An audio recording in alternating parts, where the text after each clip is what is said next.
Welcome to Chaska Hawks Stadium. Ryan, Paul, Mike Schmidt here with you on the Chaska Hawks Broadcast Network for our second year, Mike. A little different this year. We got 5,000 of our closest friends here with us tonight. Absolutely. The energy is unmatched. I mean, last year was a great time. It was a fun time to do it.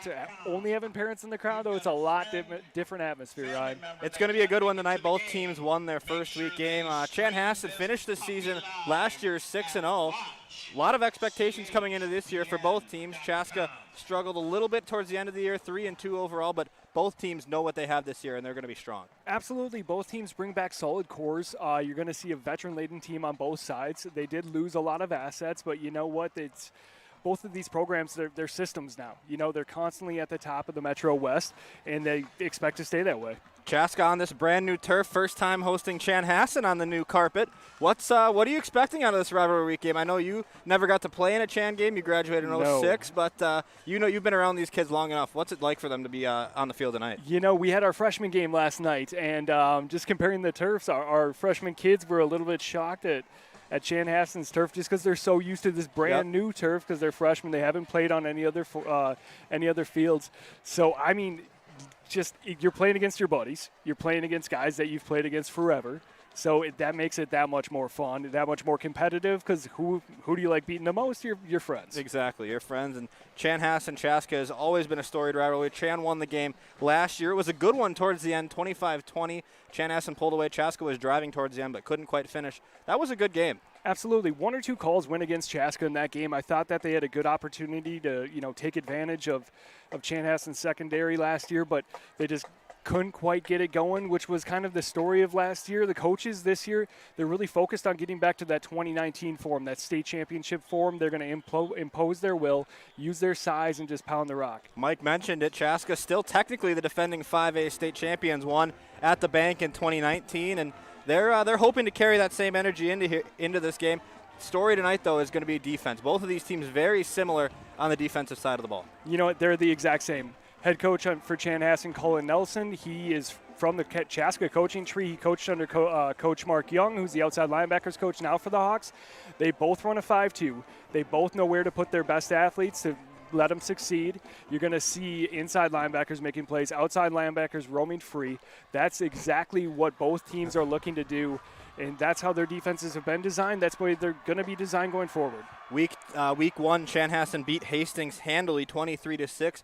Story of that game was Chanhassen through the air. Grant Muffenbauer, the quarterback, 14 for 18, 195 and 2 touchdowns. Yeah, and what Chanhassen's doing this year is they're essentially using a West Coast passing offense as an extension of their running game. We're going to see a lot of hitches, a lot of swing passes. That short passing game is really where they thrived against Hastings, and that's where they're going to look to take advantage of the Hawks because the Hawks have such a devastating rush attack. I mean, we saw it against Jefferson. If you watched the game, if you weren't there, Chaska's rush attack was relentless. They got after the quarterback, and that's what they plan on doing tonight. But against this style offense, you really have to kind of play a more conservative defense, and so we'll see what we got. We're expecting to see a lot of ground and pound from Chaska tonight. Jack Boyle, senior running back, 23 carries, 251 and 4 touchdowns last week at Jefferson. Yeah, watched the game film on that 3 or 4 times trying to prep for tonight. Boyle runs hard. His dad, Mike Boyle, loyal sponsor for us here at CHBN. I would expect much of the same. Talking with some of the coaches pregame, talking with them this week leading up on Memorial Day. We had a captain's practice, and they expect to just impose their will. A lot of mid-game run or middle of the field running. Look for the big heavies up front, Rada, Rector, to push that pile, gain big chunks of yards on the ground. Back to the offensive side of the ball for Chanhassen. You really think Chaska needs to cut down the short check down passes from Chan this week? What do they need to do to cut down on those? Chanhassen's entire offense is essentially designed to play against their style defense, which is the exact same style that Chaska plays, like I spoke on earlier. Chaska likes to get after the quarterbacks with their 2 devastating outside linebackers. That's Bovey and Sewer. They're not going to be able to go and just relentlessly attack the quarterback in this short passing game because the ball gets out too quick. Look for the linebackers to have to operate in space, and that's where Chanhassen's going to look to press the advantage. We did lose several good defensive backs, but we're bringing back Carver Miller.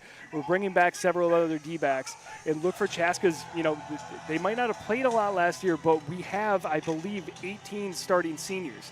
That's a lot of experience on the practice field. It might not have translated to the playing field last year, but look for them to come up, step up, and be ready. Last week you mentioned Ben Bovey, 9 tackles, 2 sacks, and a pick. Big week for the Chaska senior on the defensive side. Yeah, like I said, the 5-2 defense. Chan's designed the same way. I'm going to keep beating that into the ground because Cullen Nelson was my defensive coordinator when I was playing.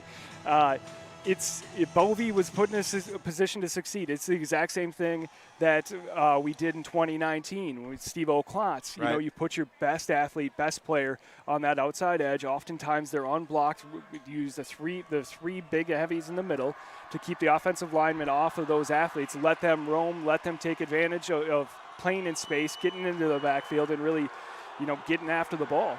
It's a full house tonight, Mike. We're just about ready to get things underway. But you mentioned that this 2019 Chaska, or this year's Chaska team looks a lot like that 2019 team. Boyle, Klotz pounding it up the middle a lot. Klotz on defense. Also, Chaska has a lot of talent that resonates well with that 2019 state championship. Sewer, Bovey, it looks so similar with big outside linebackers that just get after the ball. They just due to the system itself, they get to roam free. So look for a lot of similarities throughout the entire course of the year. We might not see a ton of yards through the air, but Braden Sanders he ran hard against Jefferson. He put on quite a bit of weight in the offseason, all good weight. So look for him to maybe little ride keep with Boyle. Everyone's worried about Boyle right now after the 200-yard rushing performance. So look for him to get upfield as well. Just about ready. I'm looking out at the lines. They are almost halfway up the hill here at Chaska High School. The house is already full. Here come the Chaska Hawks. We'll be right back with more on WatchCHPN.com. This is Chaska Hawks Football on the Chaska Hawks Broadcast Network.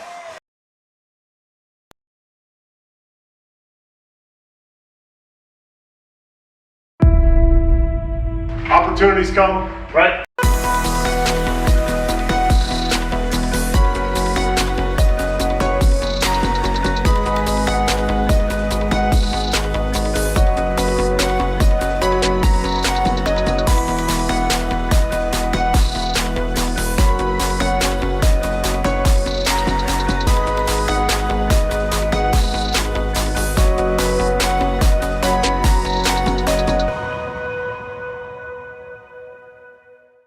I don't think there's really one moment that starts a comeback. We have the ability to overcome anything as long as we're surrounded by the right people. I need a good group of people to trust, to work on my body. I'll be back and I'll be stronger than ever. I go, who are you? He goes, I'm the guy that's going to save your life. Comebacks imply returning to where you once were. I want to go where I've never been. Why is everything at Qdoba so good? Because we grill it, slice it, smash it, spice it, shred it, flip it, squeeze it, dip it, braise it, melt it, and saute it. Pour it, cook it, eat it, ate it.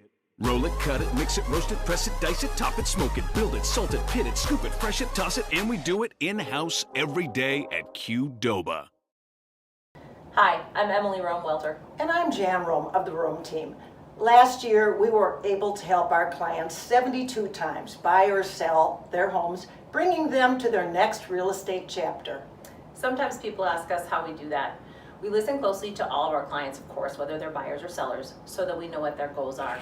When you're a seller, we partner with you, come to your home, do a marketing analysis, marketing plan, and help you prepare your home for success. Let us know if we can help you. Soar Hawks! Hello, I'm Mike Lindell, inventor of MyPillow. Thanks to your support, you've helped make MyPillow become one of the fastest growing companies in America. I'm interrupting this commercial right now. Retailers have canceled MyPillow, and to thank you for your support, I'm going to pass the savings directly on to you. Go to MyPillow.com right now to get deep discounts on all MyPillow products. For example, you can get my premium MyPillows, regularly $69.98, now just $29.98, the lowest price ever. Swagelok of Minnesota, North Dakota, and Appleton are proud supporters of Chaska Hawks football. At Swagelok, our solutions are designed to perform under pressure, just like our Hawks football teams. We congratulate the Chaska Hawks on their 2019 state championship and wish them the best of luck this season.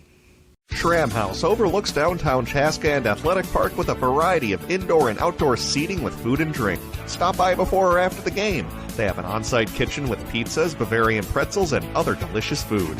They're also the perfect venue for your next business or family event. That's Schramm House in Chaska. Need a new driveway, sidewalk, or patio? Jensen Decorative Concrete has hundreds of colors and patterns to choose from. Call Jensen Decorative Concrete now through Wednesday and get free stamping with the purchase of a colored concrete project. 952-210-2692.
I don't think there's really one moment that starts a comeback. We have the ability to overcome anything as long as we're surrounded by the right people. I need a good group of people to trust, to work on my body. I'll be back and I'll be stronger than ever. I go, who are you? He goes, I'm the guy that's going to save your life. Comebacks imply returning to where you once were. I want to go where I've never been. Why?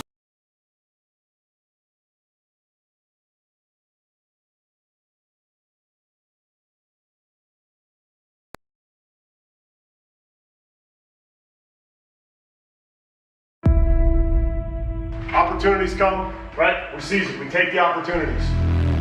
Work your tails off. all summer long. Challenges come up, opportunity, respond.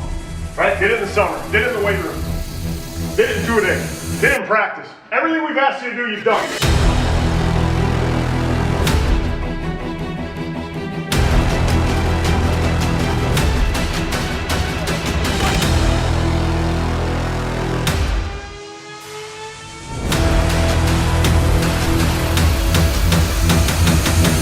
Nothing's going to be given to you tonight.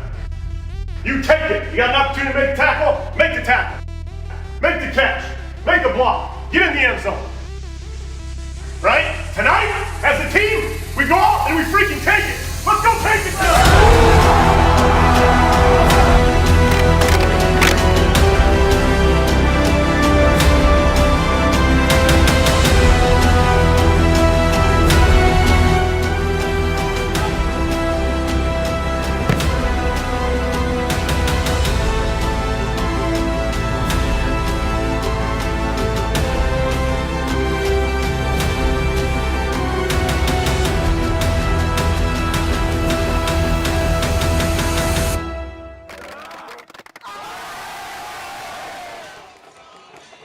Welcome to Chaska Stadium. That is the line outside of the gates here at the Hawks Nest. The seats are already full, standing room only here at Chaska High School. We've been through the starting lineups and the national anthem, and we're ready to kick things off. Mike, we're back. It's a full house, and we're playing high school football. You know what, Ryan? I'm not exactly sure how this is going to work because we got that line out the door right now, and both stands or both sides of the stands are absolutely packed already. It's just such a fun atmosphere. I can't wait. I mean, everybody's been waiting well over a year for this. Yep. The students a lot of these students have yet to experience a real high school football game. You know, the last time Chaska had a student section, it was the state championship game in 2020, or 2019 rather. Yeah, you know, I coach on the freshman team, and we kind of had a discussion with our players about how to behave at a football game. You know, they're up in the crowd right now. We probably could have had the same conversation with our sophomores because they haven't experienced it either. There's really nothing like it, especially opening up at home with this rivalry game. Chaska won the toss and will take the ball when we get underway here. Everything setting up for a great matchup tonight. Both teams won their opening games in week 1. Chaska with a convincing victory at Jefferson 33-12. Chanhassen hosted Hastings and won 23-6. It's going to be a good one tonight, Mike. Let's hear what your predictions are. You know what? I expect both these teams to finish at the top end of the Metro West. Obviously, that's been this way for a few years here. Looking at the game, like I said, both teams have such similar styles. Chanhassen likes to open it up via the air a little bit more. Chaska is just consistent with that ground and pound and forcing their will, forcing teams to play their own style. So it's going to be a little bit of a slower paced game than we're typically used to, specifically with these two groups. You know what? I'm going to go ahead and predict a 24-16 Chaska victory. That's Mike Schmid, 2006 graduate of Chaska High School, former Hawks quarterback. I'm Ryan Paul, founder of the Chaska Hawks Broadcast Network. It's a full house here in front of the new turf at Chaska High School. Week 2 of the 2021 high school football season is about to get underway. Dimitri McDougall will boot it deep for Chanhassen, the senior, and Carver Miller is deep for Chaska, ready to take this one underway for the Hawks in their new purple uniforms here in 2021. Thanks for tuning in here. WatchCHBN.com is the website, and we are playing football here in 2021 under the lights at Chaska High School. It's Colin DeSalt who snags the opening kickoff at the 20-yard line. He hustles up ahead to the 30 and is pushed out right around there by Chanhassen. A quality return after DeSalt was pushed out of bounds by number 23, Carter Van Hollen for Chanhassen, and the Hawks will start just inside their own 30-yard line. Kind of a shorter little pooch kick there, got a lot of air underneath it. DeSalt there to field it, gets it out to almost the 30-yard line. I expect DeSalt to have a big season this year. Last year, he was kind of the understudy to Ethan Bachman. I expect him to have an even better season than Ethan did last year this year. He's a great athlete. Big kid, 6'4", 6'5". You'd see him in the locker room. He's built. So let's see if the Hawks can get off to a hot start here, Ryan. At the helm for Chaska's senior number 2, Braden Sanders. Saw him a little bit last year at quarterback. He takes the reins full time this year as a senior captain. Straight away, Jack Boyle gets the carry up the middle. Boyle, we talked about him in the pregame, Mike, last week. 23 carries, 251 and 4 scores on the ground. You know, that was a huge game for Boyle. Nice confidence booster, tone setter for the Hawks. I look for them to try to continue that exact same style that they just played. You know, Boyle's a heck of a running back. He goes hard between the tackles. He's got the speed to break away. You mentioned Sanders got a little bit of a look last year. He was kind of the change of pace quarterback with your brother also being on the staff. Look for Sanders and Boyle to really take advantage of this offensive line for the Hawks. Up the middle once again. Boyle plunges ahead just about to the 37-yard line. He's stopped there. Chaska will have third and manageable here. Yeah. Coming up. Early in this game, Ryan, I would expect to see a lot of 3 or 4 yards in a cloud of dust from the Hawks right up the middle. Chaska rushed last week for 361 team yards. Had all 5 touchdowns scored on the ground, 4 from Boyle and 1 from the quarterback Sanders. Change of pace quarterback with your brother. I don't know if we can expect that many every week, but that would be nice. Sanders from the gun going hard count. Audible coming as they were trying to draw Chanhassen off sides. 3rd and 3 from the 37. 38, check that. Snap, handoff to Boyle. He's up ahead and across the line to gain. It's a first down for the Chaska Hawks, and Jack Boyle gets all 4 carries here to start out the game. Yep, as that Hawks offense, it's going to look a lot like, you know, it's kind of like Novocaine. Eventually, you get numb to it. Look for Sanders to eventually pull one of those and maybe get on the outside. But the Hawks got to be happy with the gain in that first down. Snap, handoff to Boyle. He's up ahead and across the line to gain. Hit you in the teeth. It's a first down. Handle it. Braden Sanders able to run off to Boyle. He's up ahead and across the line to gain. 79 yards last week, rather. Had a touchdown, as we mentioned earlier. From the gun, the senior captain. Hands off once again up the middle to Boyle. He spins off a couple would-be tacklers, breaks loose up to the 50. He's still going. Finally wrangled down inside Chanhassen territory at the 49-yard line, just short of the line to gain. You know, we spoke a little bit in the pregame about how good the offensive line was going to be for the Hawks this year. They've got a lot of size. They've got a lot of talent. But that was Boyle once again up the middle to Boyle. He spins off a couple would-be tacklers, breaks loose up to the 50. He's still going. Spins off once again up the middle to Boyle. He spins off a couple would-be tacklers, breaks loose up to the 50. He's still going. Finally wrangled down inside Chanhassen territory. He's at task with a big movement tonight here to clear the way for Boyle. 2nd and just about 1. Chaska will go to the air for the first time. They'll air it out. This is Miller deep, and he hauls it in on the diving reception. Carver Miller inside the 20-yard line, and Chaska moves the chains. Good job there. I mean, we hit him with the run, go play action, and then Carver Miller, who you know is playing with a heavy heart tonight. Heather Miller, his mom passed away in July, as mentioned earlier. He's going to be out there battling on cancer night, tackle cancer night. Great catch. Last week, Chaska did the same thing on their first drive. It was a 40-yard connection that ended up getting called back on a penalty, but that's something we saw Chaska do last weekend in Bloomington. Inside the red zone here for the first time tonight, Chaska hands off to Boyle. He's tripped up but bounces off of it, and finally is pushed to the ground by Chanhassen's Dylan Kendrick up towards the 16-yard line. You know what, for Chanhassen, if they want to slow this Hawks offense down, you mentioned over 300 yards of rushing, it's going to have to be a gang tackling approach. No one man on Chanhassen is going to be able to bring down Boyle the way he's running so far this season. 2nd and 9 after the short gain. Boyle offset to the right of Sanders. Once again, the option. Boyle gets it. Swallowed up, though, by the Chanhassen interior, just short of the 15-yard line. And it'll be 3rd and average here for the Chaska Hawks inside the red zone. Yeah, that time Chaska went to a little bit of a hybrid setup. They had Reese Turner, who's a really promising young running back. He goes a little fullback, little running back, little D end. He kind of a jack of all trades for this team. He didn't get a lot of run last year, but he was the up back there. He did a good job blocking, but Chanhassen was ready for him there. Chanhassen students occupying well over a third of their allotted bleachers. They're getting loud here on 3rd and 7. Chaska goes 2 wide right. Boyle motions out with him. They'll throw.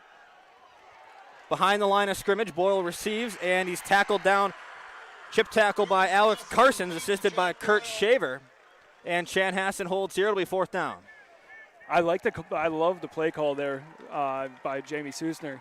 You know, looking to get Boyle in a little bit of space after pounding him up the middle for most of this drive. That was just a good job of tackling, stringing that play out by Chanhassen. 4th and 6. Nevin Kraus, the sophomore, the only sophomore on the Chaska roster this year, is in to kick. 3 for 5 on extra points last week. Did not get an opportunity to field goal. This one, the snap is bounced. Chaska will fake it. Sanders spins off a tackle, has to throw, and he'll end up just throwing it away. So Chanhassen able to come out and hold Chaska to nothing on the first possession. A promising opening drive for Chaska stalls. Yeah, rough snap there. Good job by Sanders to make the best out of it. You know, it minimized the mistake. It's just kind of a tough end to that opening drive that looked so promising, but you know what? The field position game is going to be key here.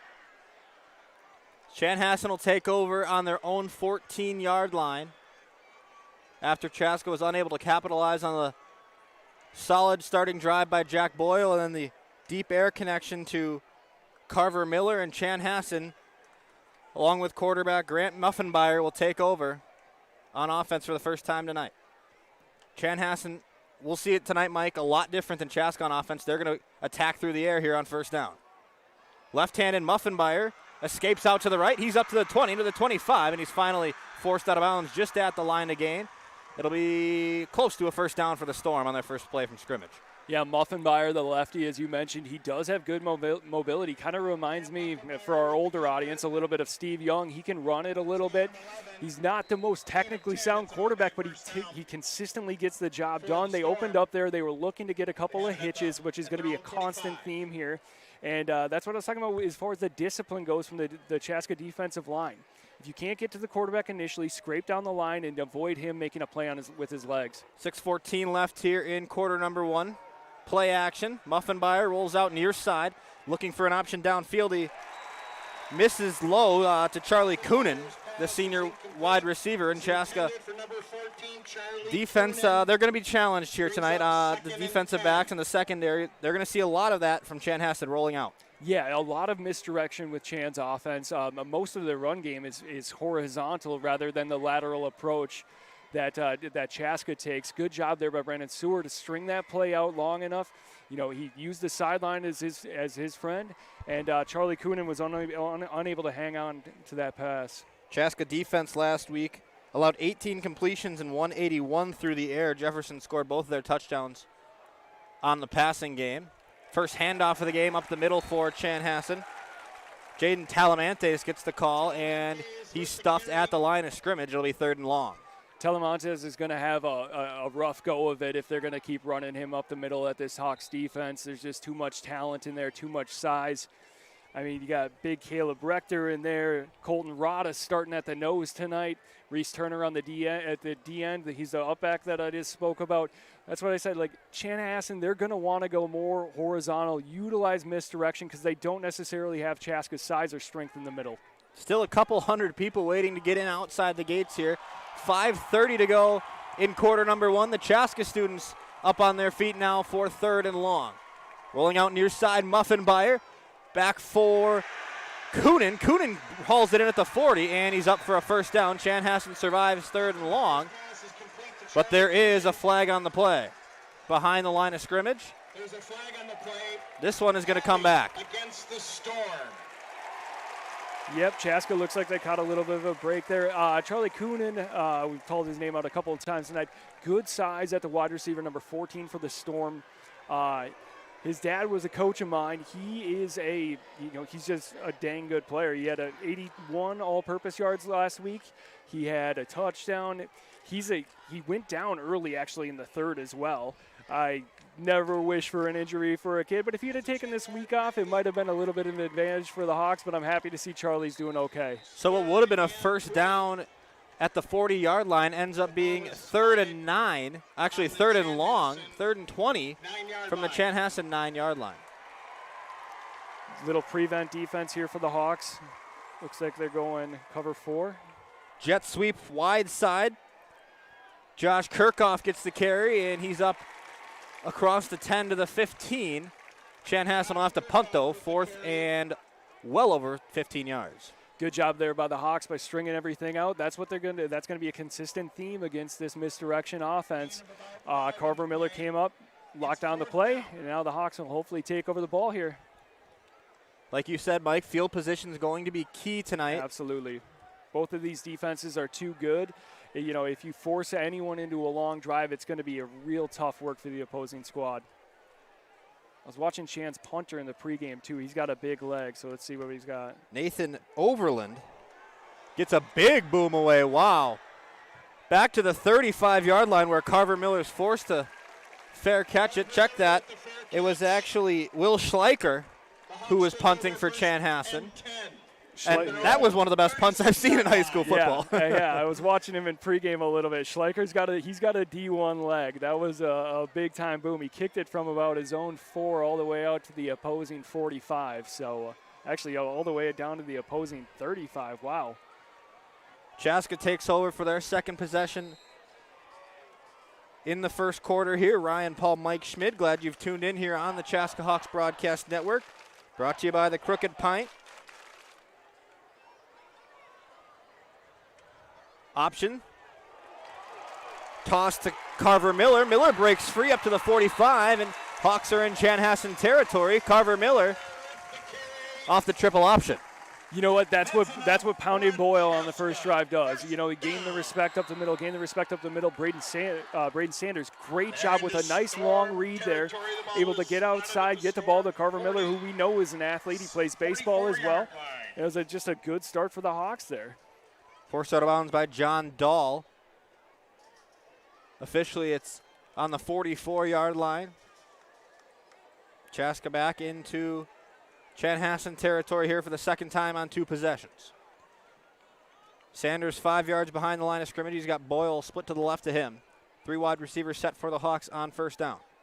In motion is Miller. Jet sweep option. Sanders keeps. Sanders up across the 40 and up to the 34. Checked at the 37. Another great read. Yeah, another great read there by Braden Sanders. They're reading that wide side defensive end, making him stay honest. Gives us time to remind you that Codman Orthodontics, for more than 60 years and 3 generations, the Codman family has given your family the highest quality orthodontic care. At Codman Orthodontics, you're not just getting a new smile, you're joining our family. Call for a free consultation at one of our offices in Plymouth, Maple Grove, Orono, and Chaska. So 2nd and 4 here inside Chanhassen territory. Chaska driving. Sanders once again. Handoff Boyle. Boyle dropped the ball, but finally got it back. It was a big hit applied by Gabe Porthan, Chanhassen's star linebacker. You know what? You and I talked a little bit this week about Gabe Porthan. His dad, Tony Porthan, was a coach for the Hawks for a long time. He coached under Coach Young when I was actually playing back in the early 2000s. I watched Gabe grow up. He played in the CAFA league. You know, he was always an undersized guy, but he had just great heart. And he was so good with his instincts and his technique. It's good to see him fill out. He's turned into a heck of a ball player. Qdoba replay shows us that Boyle fell right on that ball rather fortuitously. Chaska keeps possession, 3rd and short here once again to Boyle. Boyle hit hard at the 35, and he stopped right there. It's a big hit applied once again by Gabe Porthan, and it stops Chaska from the first down. Porthan's a tackling machine. I know last week, I believe he had about 10 tackles. He also went for a pick 6. He's just one of those kids, like I mentioned. You recognize it from a young age. He was in 4th grade, and we played a mixed game with your brother, my cousin Ethan were playing, and I was like, who is this little guy that's coming in? He was in 4th grade, and he was playing with the 5th graders, and he already had some of the best instincts on the field. Not so little anymore. He's a starting middle linebacker. Chaska direct snap to Boyle. Boyle's free. Boyle up to the 25, and he's finally torn down there by Kurt Schaefer, but not before Chaska moves the chains. Gain of 10, and the Hawks are in scoring position. Chaska went heavy there with their goal line offense. Direct snap straight to Boyle.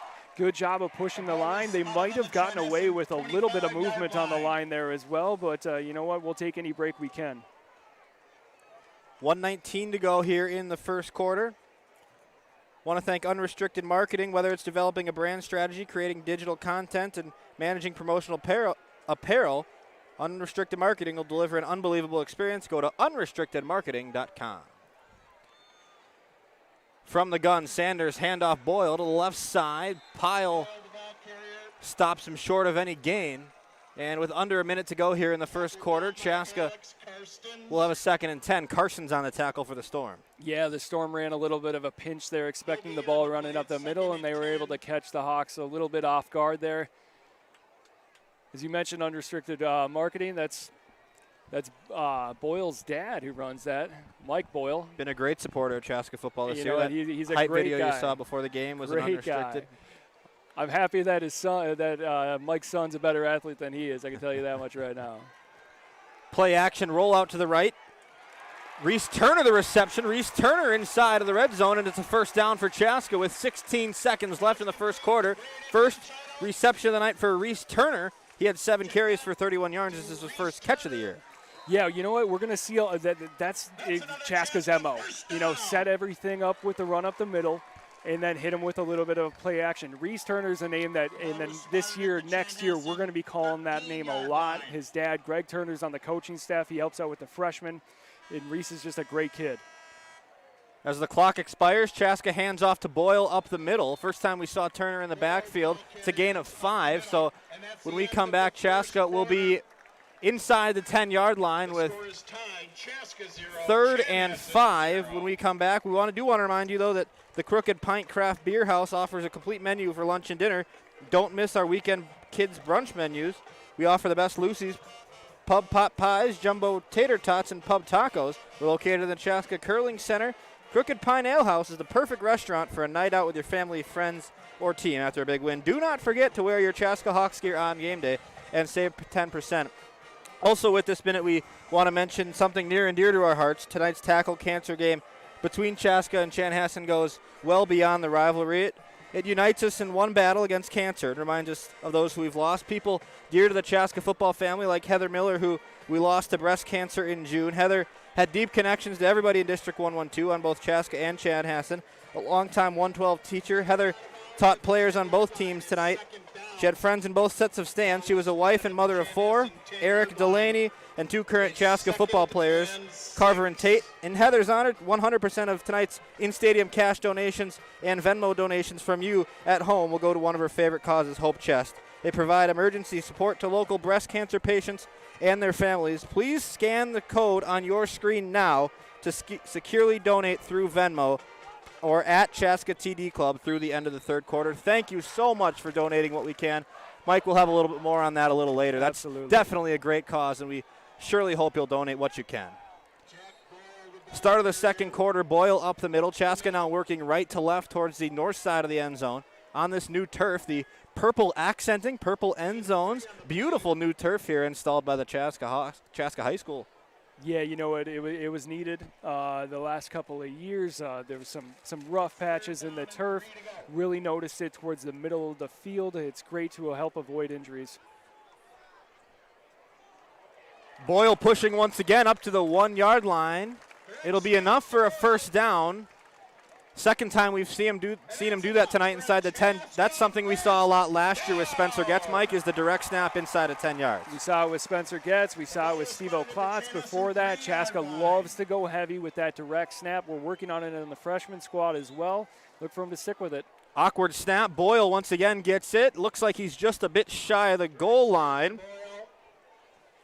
Still no signal. Now we get, it will be short, so we'll get 2nd and inches here away from the goal line as Boyle will remain in the backfield as the quarterback.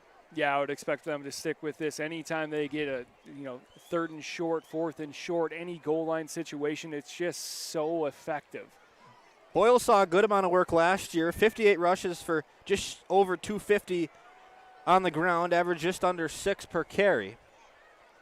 Once again, he has it here, hesitates and jumps into the end zone. That's a Chaska Hawks touchdown. Jack Boyle's into the end zone for his 5th touchdown in 2 games. You know, Jack Boyle is just such an effective player. He's so good. He runs so hard that, especially seeing this success early in the game is great for the Hawks, because later on, that's when they just start to wear everybody down. We saw it with Jefferson. Jefferson got real tired real early, and I would expect them to stick with this. Krause in to kick the extra point. Didn't get a chance to get a leg on the field goal. Here's another bad snap. The hold was botched, and it goes off the upright. Tough start for the sophomore. Neither one of those was on him. He's awkward snap, awkward hold. Sanders wasn't able to get it down, but you saw the stutter step as he approached the ball. It always makes it difficult, especially as a sophomore playing in your very first home game, rivalry game. If anyone can handle it, though, going forward, it's Nevin. You and I spoke a little bit about Nevin prior to the game, spoke about his dedication to the game. He had more film watch last year as a freshman than any of our coaches. And that's a fact. Yes, and you it can is. see that. I can promise you that.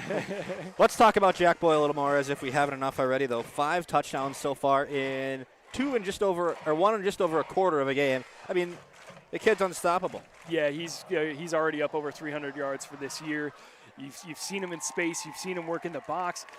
It's just you can't bring him down with one guy. We mentioned it prior to the game. I mean, as good as Porthan is and as good as Chanhassen's linebackers are, Boyle's just going to wear them down, and that's a good thing for the Hawks. The one thing that I didn't want to get away from Chaska, and we see it so often, is this style offense works so effectively. But the one thing that it struggles to compete with is a big play that your defense gives up. So when you stall out drives in the opponent's red zone, in your own red zone, it makes it so difficult to get points on the board. So seeing Chaska get an early lead was a big thing. Chaska, Krause will boot it deep to Chanhassen's Josh Ock. Muffenbeyer, the quarterback. Actually, that's Charlie Coonan, who takes the reception for Chanhassen. He bounces off a couple tacklers up to the 25, and Chanhassen will start their second drive from scrimmage here at the 24 to be exact. We've consistently talked about how hard Boyle runs for the Hawks. Coonan's kind of their answer to that. He doesn't play running back. He works out a wide receiver, but they will give him the bite. He's kind of a Swiss Army knife where they give him a lot of movement plays where he will take a handoff from the quarterback because he runs so hard like we just saw. 10:26 to go here, second quarter. Chaska making a little switch from the Jefferson game, going with 2 seniors at corner. Muffenbeyer under center, hands off left side. Jaden Talamantes, gain of maybe 1 yard. Chaska's defensive front standing up so far here on Chanhassen's run game. Yep, good job there by Preston Lorenz. Good job there by who else was in there? Looks like Hatfield was in there. Running up the middle on the Hawks this year is not going to be an easy task. That's something we've seen Chaska and defensive coordinator, head coach Brian Dahl do a lot, is switch around the defensive personnel, especially up on the front. Yeah, you'll see a lot of different numbers up there. They've got the 3 down linemen, and their job basically is just to keep those 4 linebackers free so they can roam and make tackles, but it was a nice job there by Lorenz. Muffenbeyer goes 4 wide out of the gun. Left-handed, looking deep for Coonan. Coonan has a step and overthrown. Nolan Kemp was in coverage. Chanhassen fans wanting a pass interference call. No flag out, though. I think that was a good no call, Ryan. They were both running with each other. Their feet got tangled up. As a referee, you got to let that one go. There wasn't a lot of hand action. That's just a kind of a natural football play that happens. Good coverage there by no Kemp. Rome Team Real Estate replay shows us the incompletion. Yeah, in those situations, both players have a right to the ball. So, I mean, if their feet get tangled, it kind of is what it is. I know Chanhassen's sideline's not exactly thrilled with the no call there, but it was the right call. 3rd and 9. As you can see, all of the fence around is too deep. Full house here tonight from Chaska High School. Muffenbeyer, 3rd and long, rolling out near side, left-handed toss to the sideline, hauled in there by Alex Karstens. They say he grabbed it. Check that. It's Josh Ock. Ock's a good player. He's a name that we're going to hear a lot in this year, next year. Great play there by Muffenbeyer. Lefty rolling to his opposite side. He was able to deliver a good catchable ball, and Ock went up and got it. Josh Ock was the leading receiver last week for Chanhassen. 7 catches, 104 through the air, and a touchdown. Yeah, they like to utilize him and Coonan both a lot in the short passing game. Watch for hitch and goes as the game goes on. Chanhassen goes 2 wide on the near side. Handoff for Brady Grandstaff. First time we've called his name tonight. Grandstaff gains about 3. before he's hauled down by a slew of Chaska Hawks. Yeah, Grandstraff kind of the change of pace back for Chanhassen. A little bit slipperier than their starting running back. Yeah, Telemontes is more of their north-south guy. Storm will go with an empty backfield once again here on 2nd and 7. 2nd and 7, rather. Pass outside the numbers, caught by Charlie Coonan once again. Coonan's been a hot target for Muffenmeyer so far tonight. They've connected for 4 balls already. Yeah, and this is what we spoke about pregame, just being disciplined. You know, you can't get the pass rush going if the ball's out of the hands of the quarterback that quick. So what Chanhassen's doing right now is they're spreading out the Hawks defense. They know how dangerous both outside linebackers are in the pass rush. By going 4 wide, they're forcing them to spread out as Chaska likes to keep 2 safeties deep, whether they're looking in a cover 2 situation or possibly even a cover 3 when they might even roll one down, but they're forcing those linebackers to widen out. Handoff, Grandstraff once again. Grandstraff popped, though, by Benjamin Bovey at the 45. Bovey, the guy who we talked about a lot in the pregame, Mike, he had a huge game last week. His team high 9 tackles, a pick on the first possession of the game, and had 2 sacks. Yeah, Bovey's he's put in that position to succeed. Coach Young is the outside line. Coach Mark Young, former head coach here, he is the outside linebackers coach for this staff, and he typically, one thing Coach Stahl does great is he lets Coach Young get his guys. He knows that Coach Young's going to put him in a position to succeed, and that's what we've seen so far earlier this year. Coonan split wide near side.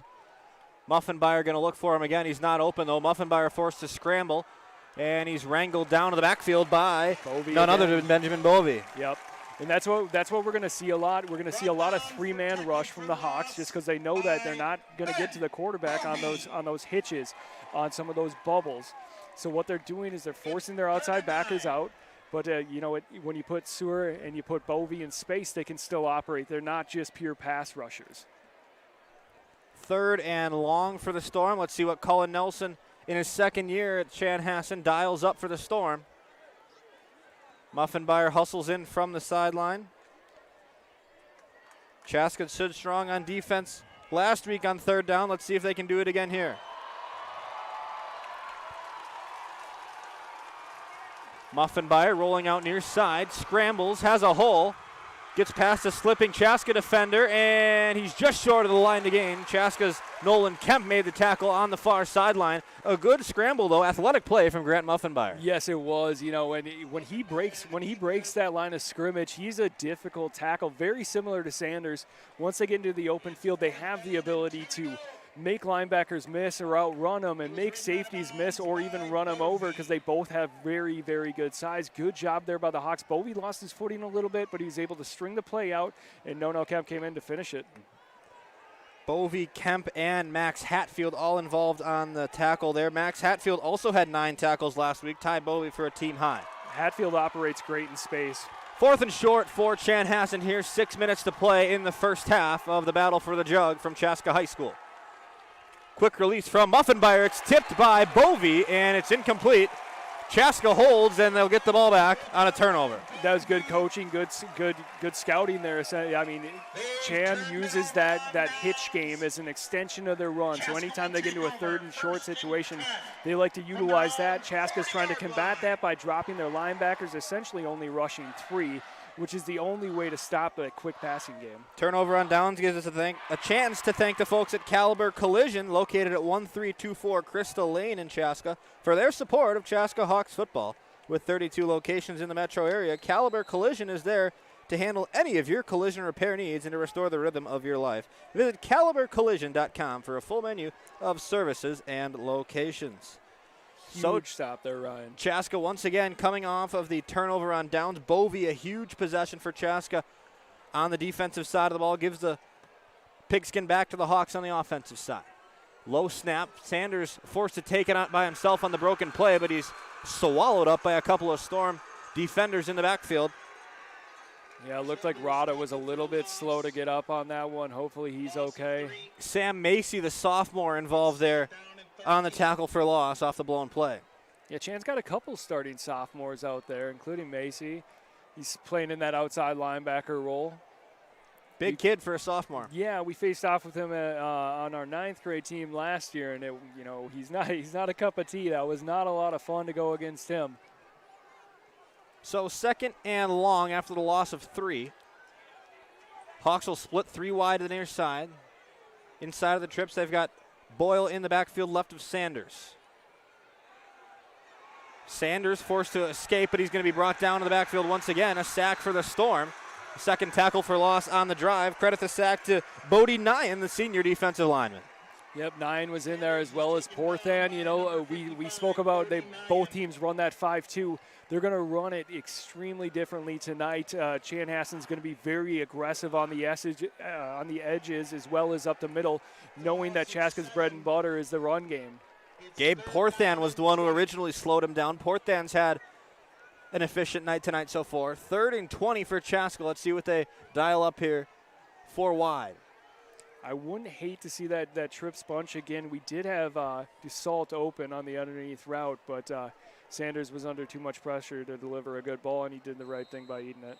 Timeout on the field. Coach Brian Dahl wants to chat things over here with 4:13 to go in the first half. Gives us a chance to thank LuLaRoe, our sponsor, BU by Allison at the LuLaRoe shop in downtown Chaska, located at 113 East 2nd Street. This locally owned boutique has something for everyone in men's fashion and accessories, from denim, sweaters, hoodies, leggings, and more. Stop by to see the latest fall trends. Contact Allison to make an appointment or visit the shop during their open hours. You can also find it online at bubyallison.com. With the timeout, though, Mike, I do want to chat a little more about the cause for tonight that we're supporting. Tackle Cancer, obviously a broad event captained by Carol Evans, Randy Shaver. But tonight's a little bit more. Heather Miller, a close member of the Chaska football family, mother, of course, of Carver, passed away this summer from a courageous battle with cancer. You can see on your screen, if you'd be so willing to donate via Venmo towards Hope Chest, a great cause supporting breast cancer. Yeah, the entire Miller family is just great. I've had the pleasure of coaching Tate last year. I've coached Carver as he went up. I was calling the games for the baseball team as Heather was going through her battle. It's never easy. Every one of us knows somebody that's been affected by cancer. Absolutely. And so it's just a great cause by 2 great communities. We'll show that code a couple times more throughout the game tonight. Please, if you can donate, we would encourage you to, as there's a flag on the field. They're also accepting cash donations here inside the stadium. On a separate note, the T-shirts that you might be seeing tonight, Mike's wearing one. We'll show it to you at halftime. The Battle for the Jug T-shirts sold by both Chaska and Chanhassen. Great-looking T-shirts. We're sold in honor or in support of the Randy Shaver Cancer Foundation. Raised over $5,000 between the 2 schools for the Randy Shaver Cancer Research Fund. And happy to report that Chaska did win the T-shirt selling contest. Yes. Thank you to the community for donating or for purchasing those T-shirts. I should say all of the Chaska Hawks coaching staff is wearing them as well tonight. Still 4:11 to go here, second quarter from Chaska High School as the sun sets behind us here to the west. Sanders on the keeper, struggles up to the 30-yard line where he's tackled down. Chaska content to run it up the middle there on 3rd and long, and they'll presumably punt it away here. Good job minimizing mistakes. They had a couple offensive penalties, or they had a sack. They took a sack there. They had an offensive penalty. They started with their best field position of the night, so it's a little bit discouraging seeing the Hawks not able to get anything going. This is kind of what I spoke about with, that Novocaine offense where you're just running up the middle consistently. You move the ball, but without the big play effect, we only have a 6-0 lead. Big punt from Andrew Schaefer, the senior. Back to the 25-yard line. Stutter stepping is Josh Kirchhoff. Kirchhoff up to the 30, doubling back inside, and he's finally brought down by a slew of Chaska punt covers. Ben Bovey in there as well. Yep, Andrew Schaefer did a good job there getting that kickoff. He's a great athlete. We'll see him working at tight end. He might work a little bit at safety.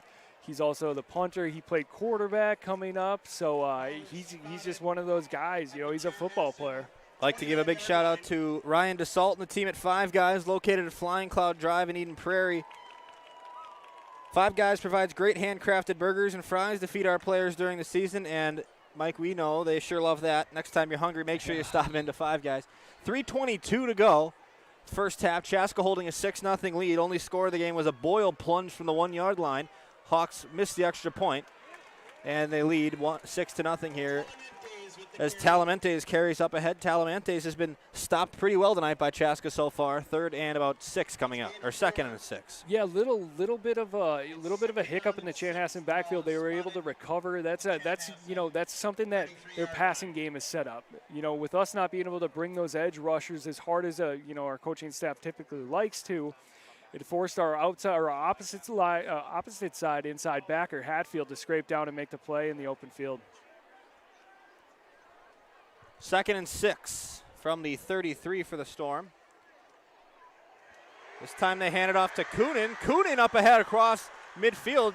Charlie Coonan has been the one thing that Chanhassen's been able to get going tonight, both through the air, and then we've seen him for the first time on the ground tonight. Yep, as I mentioned, he had 81 all-purpose yards and a touchdown last week. He only played about 3 quarters, or not even 3 quarters, 2.5 quarters, and he was able to put together those stats. Mentioned it earlier, as a wide receiver, he runs hard. He's a running back that plays wide receiver.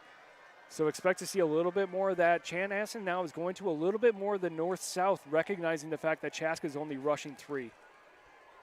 Junior quarterback Grant Muffenbeyer under center on 1st down. Handoff. They'll go to Coonan once again. Coonan barrels ahead close to the 40-yard line. Chaska's linebackers there to stop him, though.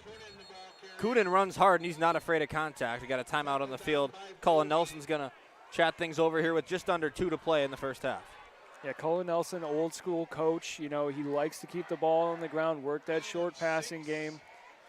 Fiery guy, really good guy, good friend. His wife actually taught at Chaska forever. I believe she moved over to Chan during the split. She's my English teacher, one of the few that liked me.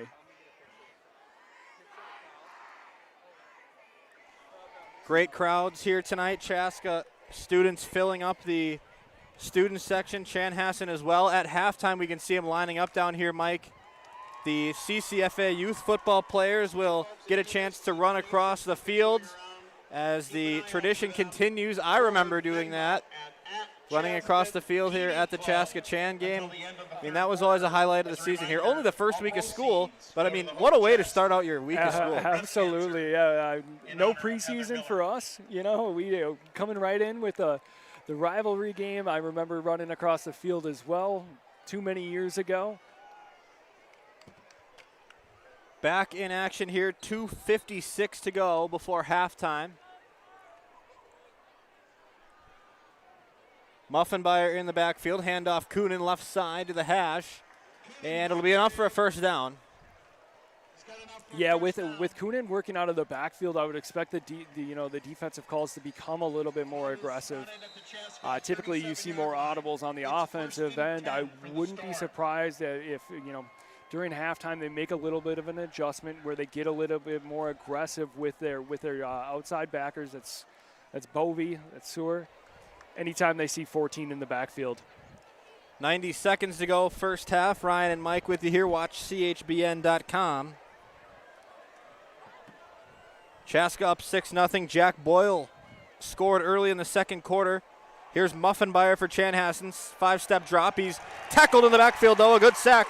Ryan Mercer gets back to Muffenbeyer and brings him down for a big loss. Yep, Mercer's got good size. He's a good pass rusher. He's not typically asked to do that too much, but he was able to fight off a couple blocks there and get to the quarterback. 6'3", 235. Ryan Mercer, the senior, sacks Muffenbeyer. It's officially a loss of 7 here as we go under 1 minute to play first half. Yeah, and that we saw it there. Coonan in the backfield. They didn't have as many weapons on the outside. The DBs did a good job there. Veteran-led DBs, locking everybody up, and Muffenbeyer had to eat it. 37 to go, jumping on the wide side. Chanhassen going to be backed up with the false start here. Dimitri McDougall. Looked like he jumped early on the wide side. We've seen a couple jumps now here.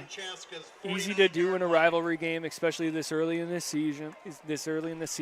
That was Bilden, rather. Jackson Bilden on the left tackle.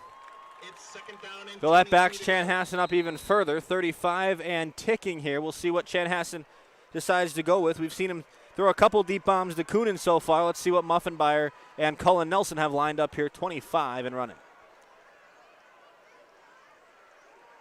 Muffenbauer, 5-step drop. They do just that. They deep air it out to Ock. Ock. Great defensive play by Carver Miller to break it up, though. Trevor Otter also down there in double coverage, and it's a great defensive play by the Chaska Hawks. I told you Carver Miller was going to come out to play tonight. He had that great catch on the far sideline that went for about 35. He had a 20-yard rush on that option, and now he made an open field tackle, and he just broke up maybe the biggest play Chanhassen's, or the biggest opportunity Chanhassen's had so far tonight. 14, clock stops on the incompletion. 14 seconds left. Chanhassen backed all the way up to the 49-yard line of Chaska. 3rd and 22, it's officially. Hawks will play prevent here in the secondary. Watch a screen game here. Movement on the line once again. There no it whistles, is. though. Screen play to Coonan. Coonan up ahead across the 35, and he's dragged down at the 5-yard line. Chanhassen will call a timeout with 4.8 left on the clock. It'll be 4th and about 8 yards for Chanhassen. Yeah, Chan recognized Chaska in the cover 4 the last two plays there. Smart play calling by Chan, going to your big heavy wide receiver who can run with the ball in his hands.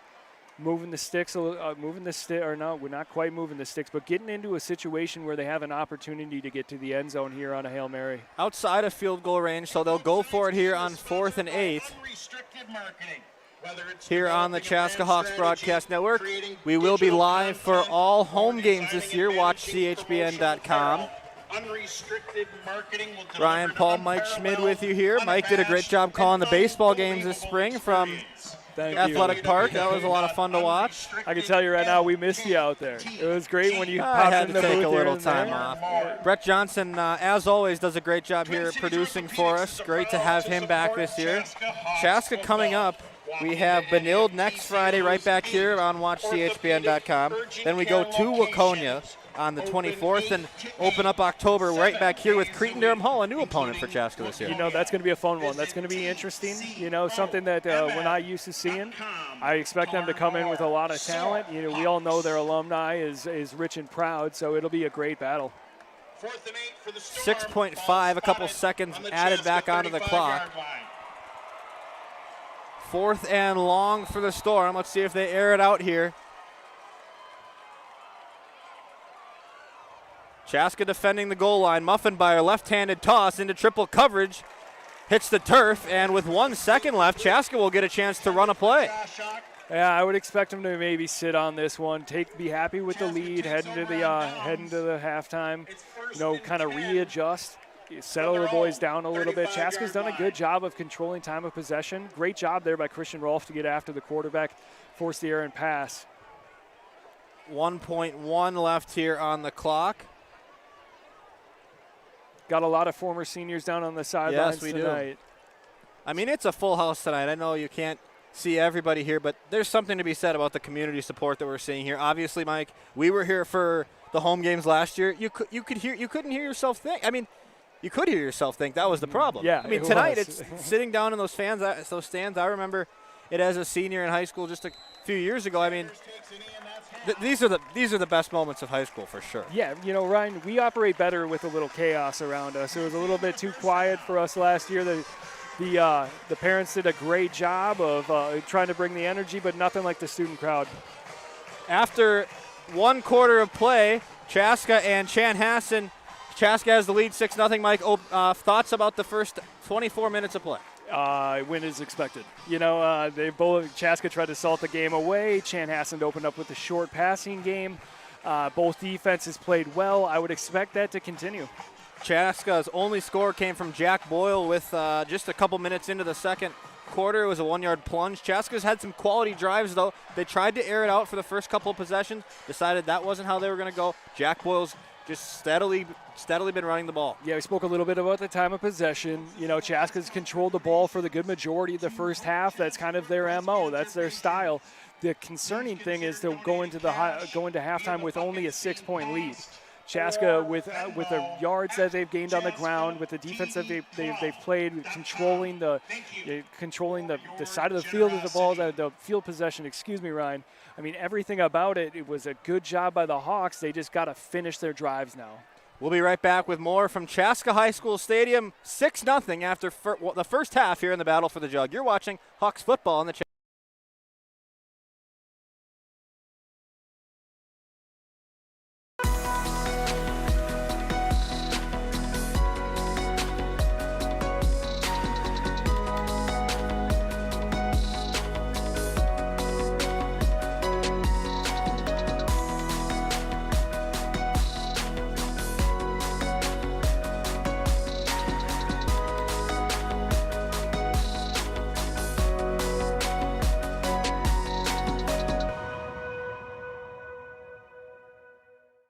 I don't think there's really one moment that starts a comeback. We have the ability to overcome anything as long as we're surrounded by the right people. I need a good group of people to trust, to work on my body. I'll be back and I'll be stronger than ever. I go, who are you? He goes, I'm the guy that's going to save your life. Comebacks imply returning to where you once were. I want to go where I've never been. Why is everything at Qdoba so good? Because we grill it, slice it, smash it, spice it, shred it, flip it, squeeze it, dip it, braise it, melt it, and saute it. Pour it, cook it, eat it, ate it. Roll it, cut it, mix it, roast it, press it, dice it, top it, smoke it, build it, salt it, pit it, scoop it, fresh it, toss it, and we do it in-house every day at Qdoba. Hi, I'm Emily Rome-Welter. And I'm Jan Rome of the Rome team. Last year, we were able to help our clients 72 times buy or sell their homes, bringing them to their next real estate chapter. Sometimes people ask us how we do that. We listen closely to all of our clients, of course, whether they're buyers or sellers, so that we know what their goals are. When you're a seller, we partner with you, come to your home, do a marketing analysis, marketing plan, and help you prepare your home for success. Let us know if we can help you. Soar Hawks! Hello, I'm Mike Lindell, inventor of MyPillow. Thanks to your support, you've helped make MyPillow become one of the fastest growing companies in America. I'm interrupting this commercial right now. Retailers have canceled MyPillow, and to thank you for your support, I'm going to pass the savings directly on to you. Go to MyPillow.com right now to get deep discounts on all MyPillow products. For example, you can get my premium MyPillows, regularly $69.98, now just $29.98, the lowest price ever. Swagelock of Minnesota, North Dakota, and Appleton are proud supporters of Chaska Hawks football. At Swagelock, our solutions are designed to perform under pressure, just like our Hawks football teams. We congratulate the Chaska Hawks on their 2019 state championship and wish them the best of luck this season. Schramm House overlooks downtown Chaska and Athletic Park with a variety of indoor and outdoor seating with food and drink. Stop by before or after the game. They have an on-site kitchen with pizzas, Bavarian pretzels, and other delicious food. They're also the perfect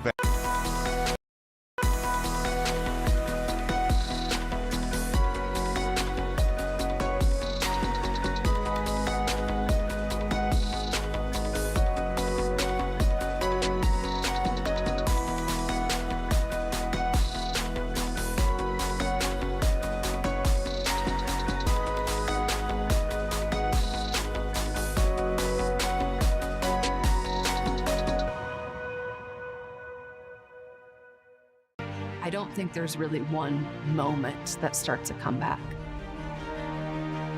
We have the ability to overcome anything as long as we're surrounded by the right people. I need a good group of people to trust, to work on my body. I'll be back and I'll be stronger than ever. I go, who are you? He goes, I'm the guy that's going to save your life. Comebacks imply returning to where you once were. I want to go where I've never been. Why is everything at Qdoba so good? Because we grill it, slice it, smash it, spice it, shred it, flip it, squeeze it, dip it, braise it, melt it, and saute it. Pour it, cook it, eat it, ate it. Roll it, cut it, mix it, roast it, press it, dice it, top it, smoke it, build it, salt it, pit it, scoop it, fresh it, toss it, and we do it in-house every day at Qdoba. Hi, I'm Emily Rome-Welter. And I'm Jan Rome of the Rome team. Last year, we were able to help our clients 72 times buy or sell their homes, bringing them to their next real estate chapter. Sometimes people ask us how we do that. We listen closely to all of our clients, of course, whether they're buyers or sellers, so that we know what their goals are. When you're a seller, we partner with you, come to your home, do a marketing analysis, marketing plan, and help you prepare your home for success. Let us know if we can help you. Soar Hawks! Hello, I'm Mike Lindell, inventor of MyPillow. Thanks to your support, you've helped make MyPillow become one of the fastest growing companies in America. I'm interrupting this commercial right now. Retailers have canceled MyPillow, and to thank you for your support, I'm going to pass the savings directly on to you. Go to MyPillow.com right now to get deep discounts on all MyPillow products. For example, you can get my premium MyPillows, regularly $69.98, now just $29.98, the lowest price ever. Swagelock of Minnesota, North Dakota, and Appleton are proud supporters of Chaska Hawks Football. At Swagelock, our solutions are designed to perform under pressure, just like our Hawks football teams. We congratulate the Chaska Hawks on their 2019 state championship and wish them the best of luck this season. Schramm House overlooks downtown Chaska and Athletic Park with a variety of indoor and outdoor seating with food and drink. Stop by before or after the game. They have an on-site kitchen with pizzas, Bavarian pretzels, and other delicious food. They're also the perfect venue for your next business or family event. That's Schramm House in Chaska. Need a new driveway, sidewalk, or patio? Jensen Decorative Concrete has hundreds of colors and patterns to choose from. Call Jensen Decorative Concrete now through Wednesday and get free stamping with the purchase of a colored concrete project. 952-210-2692.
I don't think there's really one moment that starts a comeback.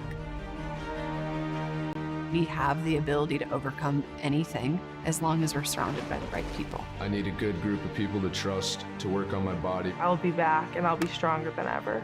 I go, who are you? He goes, I'm the guy that's going to save your life. Comebacks imply returning to where you once were. I want to go where I've never been. Why is everything at Qdoba so good? Because we grill it, slice it, smash it, spice it, shred it, flip it, squeeze it, dip it, braise it, melt it, and saute it. Pour it, cook it, eat it, ate it. Roll it, cut it, mix it, roast it, press it, dice it, top it, smoke it, build it, salt it, pit it, scoop it, fresh it, toss it, and we do it in-house every day at Qdoba. Hi, I'm Emily Rome-Welter. And I'm Jan Rome of the Rome team. Last year, we were able to help our clients 72 times buy or sell their homes, bringing them to their next real estate chapter. Sometimes people ask us how we do that. We listen closely to all of our clients, of course, whether they're buyers or sellers, so that we know what their goals are. When you're a seller, we partner with you, come to your home, do a marketing analysis, marketing plan, and help you prepare your home for success. Let us know if we can help you. Soar Hawks!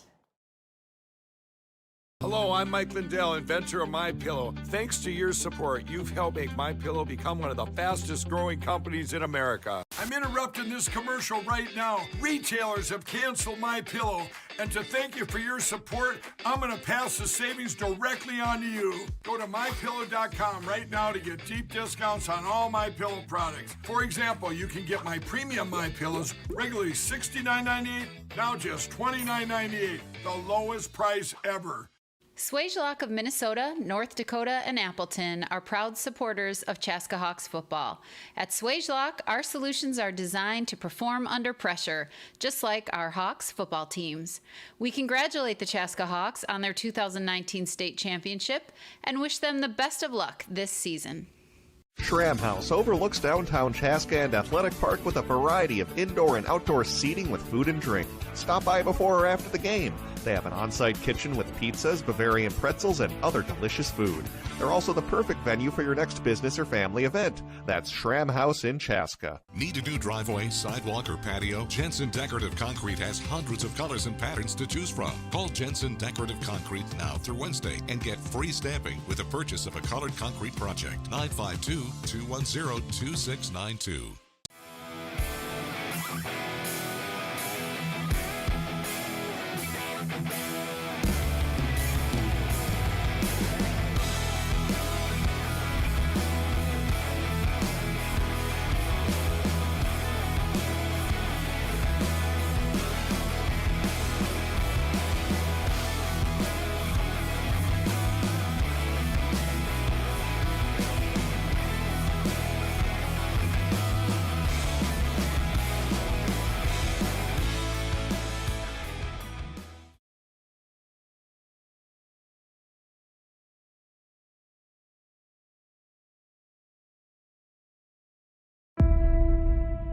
Opportunities come, right? We seize it. We take the opportunities.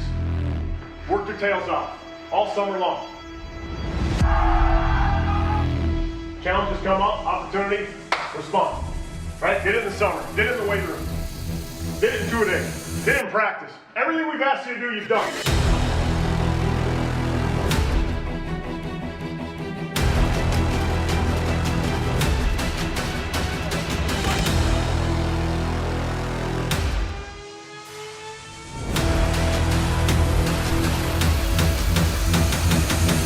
Nothing's going to be given to you tonight. You take it. You got an opportunity to make a tackle, make the tackle. Make the catch. Make the block. Get in the end zone. Right? Tonight, as a team, we go out and we freaking take it. Let's go take it.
from Chaska High School. Ryan and Mike with you. Mike, it was somewhat of an uneventful first half here in the battle for the jug. Chaska leads 6-0. You mentioned uneventful. I'm sure both coaches are probably pretty happy with uneventful. You know, Chanhassen's built more for the big play. Chaska's done a good job of stopping that so far. But Chanhassen's done a good job of slowing the run game down and stalling out drives. So I'm sure both coaches are happy going into the half. Teams are retaking the field here after a quality halftime presentation of the youth football players from the Chaska Chanhassen Football Association.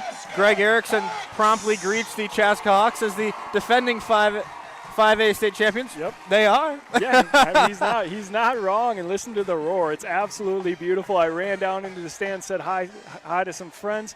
It's a madhouse down there, Ryan. Looking forward to this second half. Mike Jack Boyle dominated the first half on the ground, and we're expecting to see more of the same in the second. Yeah, absolutely. We called a lot of the same names in the first half, which I expect to continue to do. Boyle, Porthan, Coonan, Braden Sanders, Carver Miller.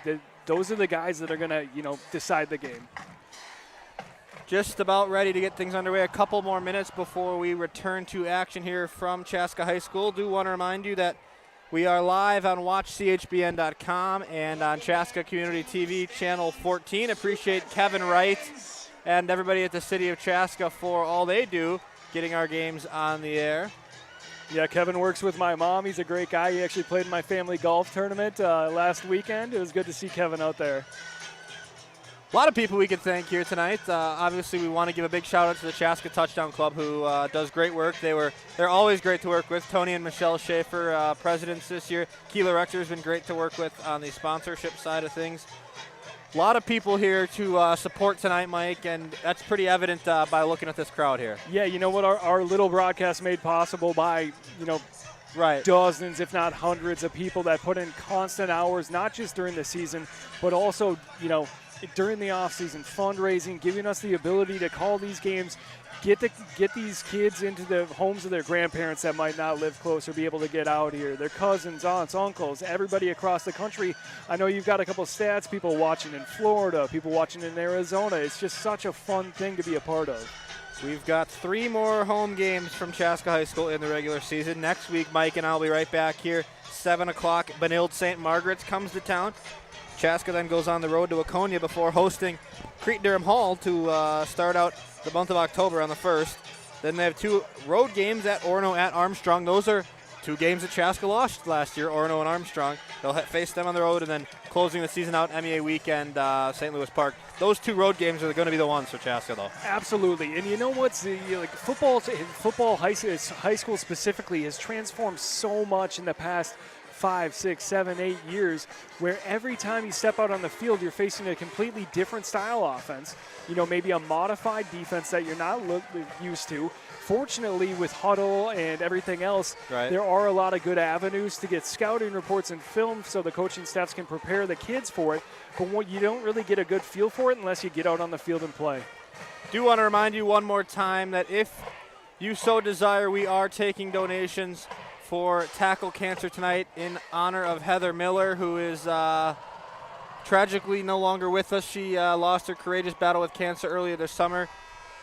Hope Chest is the cause we're supporting tonight. We'll flash up the graphic a couple more times here throughout tonight's game, but scan that QR code and donate through Venmo there. Brett's got it up on the screen for us. I'm pulling on my phone right now. Absolutely worthy cause. You can see across the field the Chan student section all decked out in pink. Again, I mentioned it before, cancer's affected basically everybody. Everyone knows somebody that's been hurt or affected, or a friend or family has been. Our own coach, Rodney Melton, who is the head coach of the 9th grade team, he's been a coach for Chaska for about 20 years. He's a cancer survivor. Great guy. I mean, what? All time. Can't say enough good things about Rodney Melton. And you know what, Ryan? Honestly, I would be remiss if I didn't mention this. Rodney recently lost his son, Stefan. Stefan played high school football with me. It's been a devastating loss for him and his family. We just want to give them our thoughts and prayers. I know Rodney wishes he could be here tonight. All-time good guy. I mean, the worst things happen to the best people. Yes. Back in action here. Nevin Krause boots it deep for Chaska after they had the ball to start the first half. Coonan takes it deep from his own 15. He springs loose and is up to the 30-yard line before he's finally pushed back by Chaska's Max Hadfield. quality return from Coonan. If there's one positive that Chanhassen could take away from that first half, Charlie Coonan had a very productive 24 minutes. You know, for somebody that's about 6'2", 190, he's extremely slippery in the open field. You know, he's coming out and proving that he's going to be the major threat. He's going to be the key that the Hawks defense is going to have to focus on, play in and play out. Just underway here, third quarter from Chaska High School. We have whistles. There's an injured Storm player. Nobody really caught a glimpse of him. That looks to be Josh Kirkhoff. Is that? No, I don't think that's Kirkhoff. It's number 4. 40. So that is Kirkhoff, I believe. Yeah, Coach Dahl was a little concerned about the it looks like it's cramping, which is pretty standard for early on this season. My first varsity game, we were playing against Eastview at Eastview, and I believe about half of our team went down with cramps. We were all kind of underprepared. We got to teach hydration to these kids. Well, it's also been a long week for these kids. First week of school. Chanhassen had that lockdown scare earlier this week. Chaska had a soft That's lockdown right. That's as right. well, Yep. Ended up just being an electrical error, but I mean, an eventful first week, capped off here tonight, obviously by the Chaska Chan rivalry game. It was Kirkhoff who was injured, by the way. Looked to be just a cramp. Trainer came out, stretched him out. He's going to go maybe get a little hydration, and he'll pop back on the field here pretty quickly, I would assume. Mike Kaler, Aaron Martin, Matt Crazy Man Ward, Kelly Loosebrock, and Eric Loosebrock. Big thing here for the second half, Ryan, is just for the Hawks defense, avoiding big plays. Make Chanhassen go 7-8 plays to score. Muffenbauer from the gun, hands off right side hash. That's Jaden Talamantes, the running back. Saw him, check that. It's actually Grandstraff. Talamantes is listed as the starting running back, but Chanhassen has gone running back by committee so far here tonight. Yeah, I mean, Talamantes, his running style just doesn't fit the scheme for playing against this Hawks defense, which we mentioned is so strong up the middle.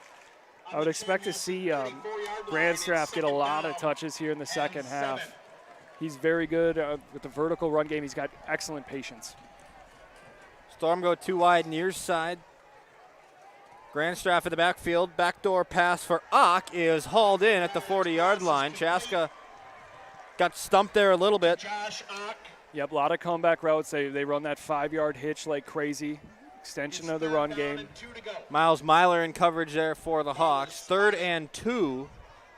Long 2 for Chanhassen here as they open up the second half. Myler's somebody that's grown as a player significantly over the past couple of years. You know, we coached him in 9th grade, 10th grade. He always had a good swagger to him, what you want out of your defensive backs, that level of confidence, knowing that he's capable of handling the job, and he's kind of put it together. I expect big things from him this season. 10:32 to go, Chaska High School. Grandstraff the carry right at the stick, and they're going to give it to him. Big hit there by Hatfield, scraping down the line, able to get the stop. Unfortunately, he is about a yard late. Hatfield, as Mike mentioned, the big hit. The physicality of Chaska's defense so far has been kind of the difference maker here. A lot of big pops along the defensive line. The linebackers scraping across, hitting those vertical runs and blowing them up.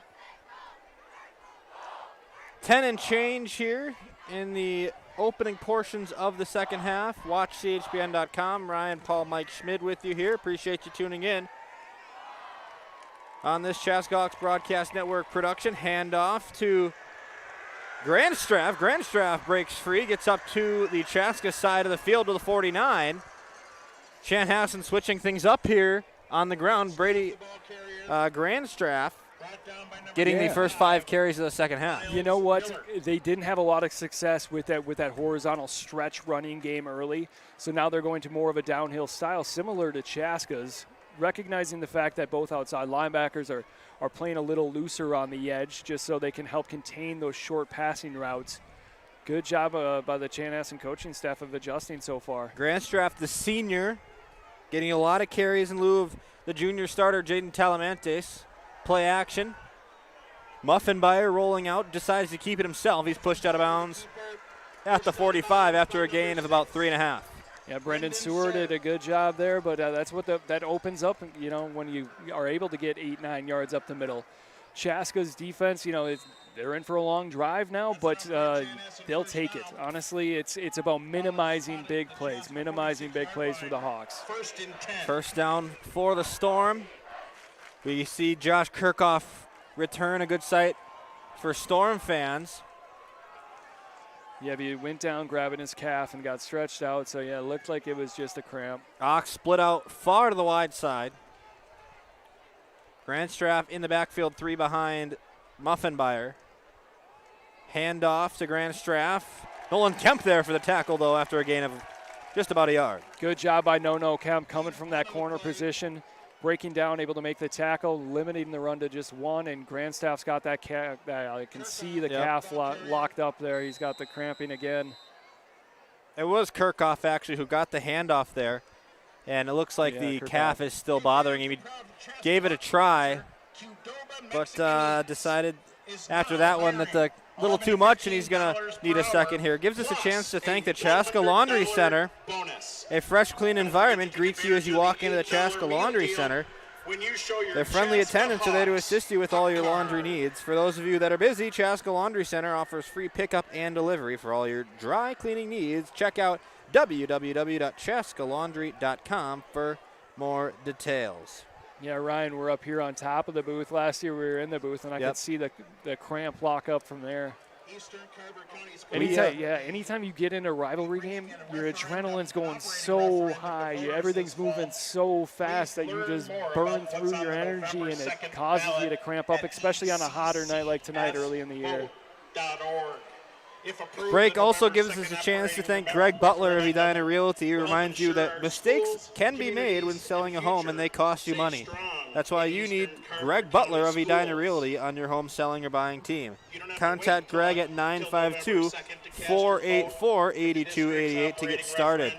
Legacy Wealth Advisors is an independent financial services firm located in Chaska that base their practice on trust and lifelong relationships, providing clients with financial clarity and freedom to pursue their careers and personal dreams.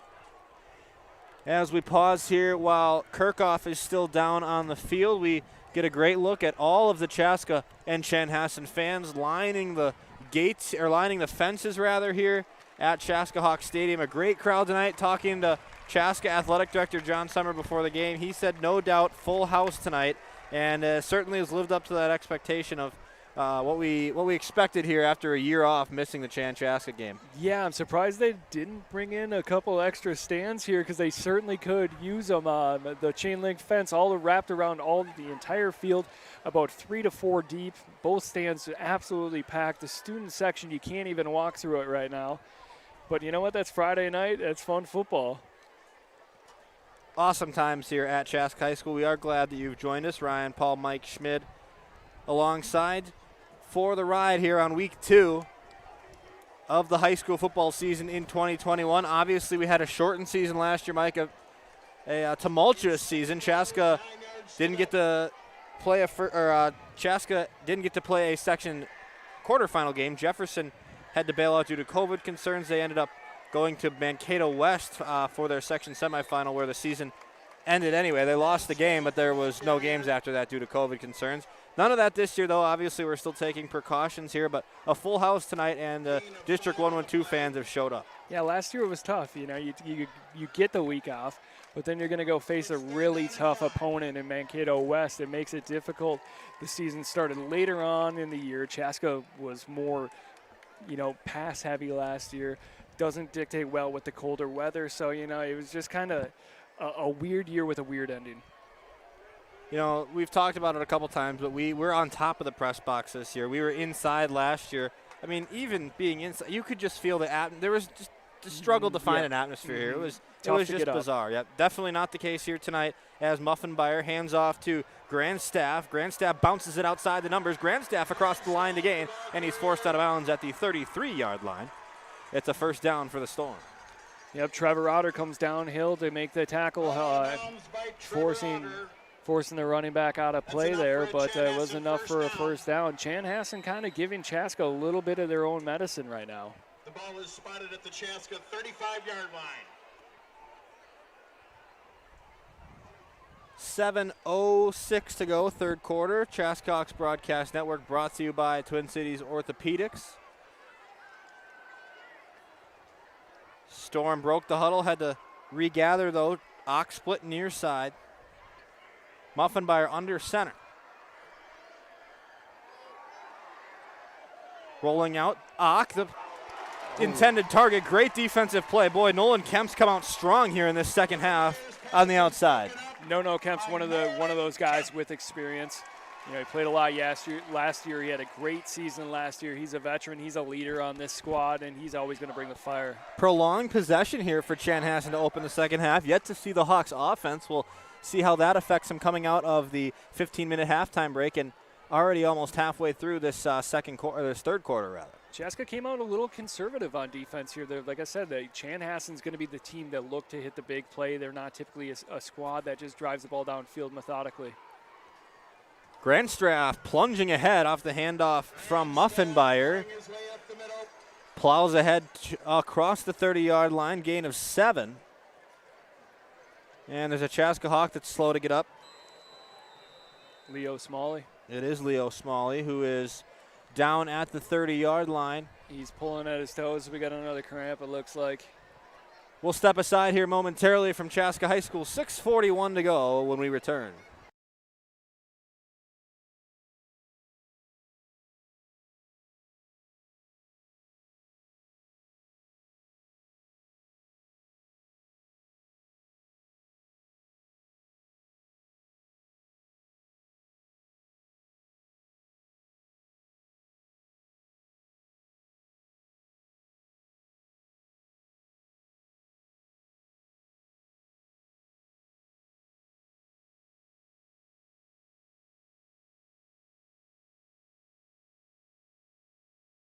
Leo Smalley's back on his feet. Mike, obviously we've discussed it a couple times. You can see Chaska installed the beautiful new turf earlier this summer here. As you and I both well know, the old Chaska turf was, it had seen better days, and our viewers from last year may remember that. But this beautiful new turf, I went and walked around, felt around a little bit on it earlier. I know you're practicing on it with the freshman team. Tell us a little bit about the differences between playing on different kinds of turf and even natural grass. You know, like it just plays so fast. It plays so fast that, falling's easier. Everything hurts a little less, and everything, runs a little smoother. Last year we had the Hawk at the 50-yard line, and you could see the black portions of the Hawk. Most of that was just missing on our old field. So going in and investing into the field, investing into the program was a great choice by the community, by the athletic director, John Summers. It was something that was necessary because, honestly, last year, with the field conditions the way they were, just speaking with the coaching staff, we were thankful to avoid any big-time injuries. 6'11", premature movement on the Storm front line, backs him up 5 yards. That was a huge and running. So it makes third down a lot more difficult. What would have been a 3rd and 3 is now about 3rd and 8. Yeah, now they can ignore that downhill run. You probably won't see it. Might get a screen here, or maybe a little misdirection in the backfield. And there's more. And movement. once again, Chaska draws a false start, we believe, yes. Signal coming in from the far sideline this time. Chanhassen backed up 10 yards on the last 2 snaps on false start penalties. Yeah, against Hastings last week, Chanhassen didn't need to kick any long field goals or anything like that, but this definitely takes them out of the range. We know their punter's got a big leg. I'm not sure about their kicker since we haven't seen him out here tonight, and we didn't really see him last week, but that could be an X factor. Dimitri McDougall, one field goal attempt last week was a 37-yarder that was good. Was 2 for 3 on extra points. We'll see if Chanhassen can snuggle up here and get it within field goal range. 3rd and long after the 2 penalties. Muffenbauer rolling out wide side. Left-handed throw is out of the reach of Josh Ock, and Chaska's defense holds strong, forcing 4th and long. Good job there, playing a little bit of a prevent, forcing Muffenbauer to roll out. This is something that these kids haven't really had to deal with. The crowd. It's something that we kind of downplayed last year just because it was out of sight, out of mind. But now we've seen 4 false starts, a couple by each team. I believe it might be 5 even. That crowd noise is definitely going to affect these guys specifically because most of them haven't played in front of a crowd of this size. Biggest crowd we'll see here in the regular season for sure. Chaska and Chanhassen, for those that are not familiar, separated by less than a couple miles. Schleicher to punt here. We know he's got a booming leg. This one's going to bounce to the 10-yard line and will trickle. Oh, no, it's brought into the end zone. Well, let's see here. The high school rule is first touch, is it not? Yes, it is. So it doesn't matter if you fall into the end zone with the ball. Like in the NFL, this punt is down at the 2-yard line. Schleicher had a 50-yard punt earlier, and now he sticks it on the 2-yard line. Schleicher's a weapon. Having something like that on your team, just able to flip the field, is so crucial at the high school level. I mean, both punts have been spectacular. His first one, big booming one from almost his own end zone. That one, a little pooch kick right in the corner. I don't know if their player doesn't pick that up, that probably rolls out of bounds, so they've got it on the 2 or 1 anyways. Talking to Owen Slindy, Chanhassen student broadcaster last week, he mentioned, he went out of his way to mention Will Schleicher as a punter. He's got a big leg.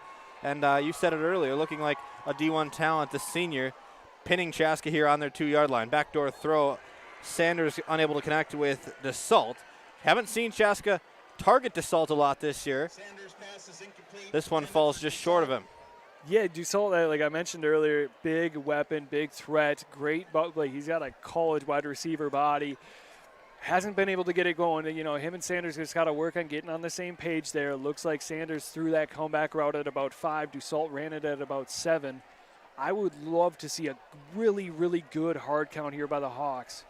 DeSalt split out about 20 yards wide. They hand off to Boyle up the middle. First time we've been able to see Boyle since the first half, and we only have 5 minutes left here in the third quarter.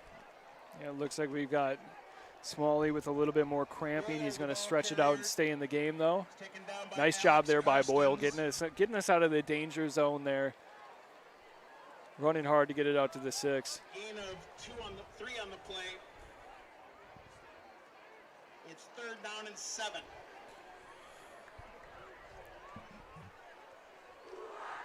Big play here for the Hawks. Big play after, not having the ball the entire first 8 minutes of the third quarter. They've got to push this possession.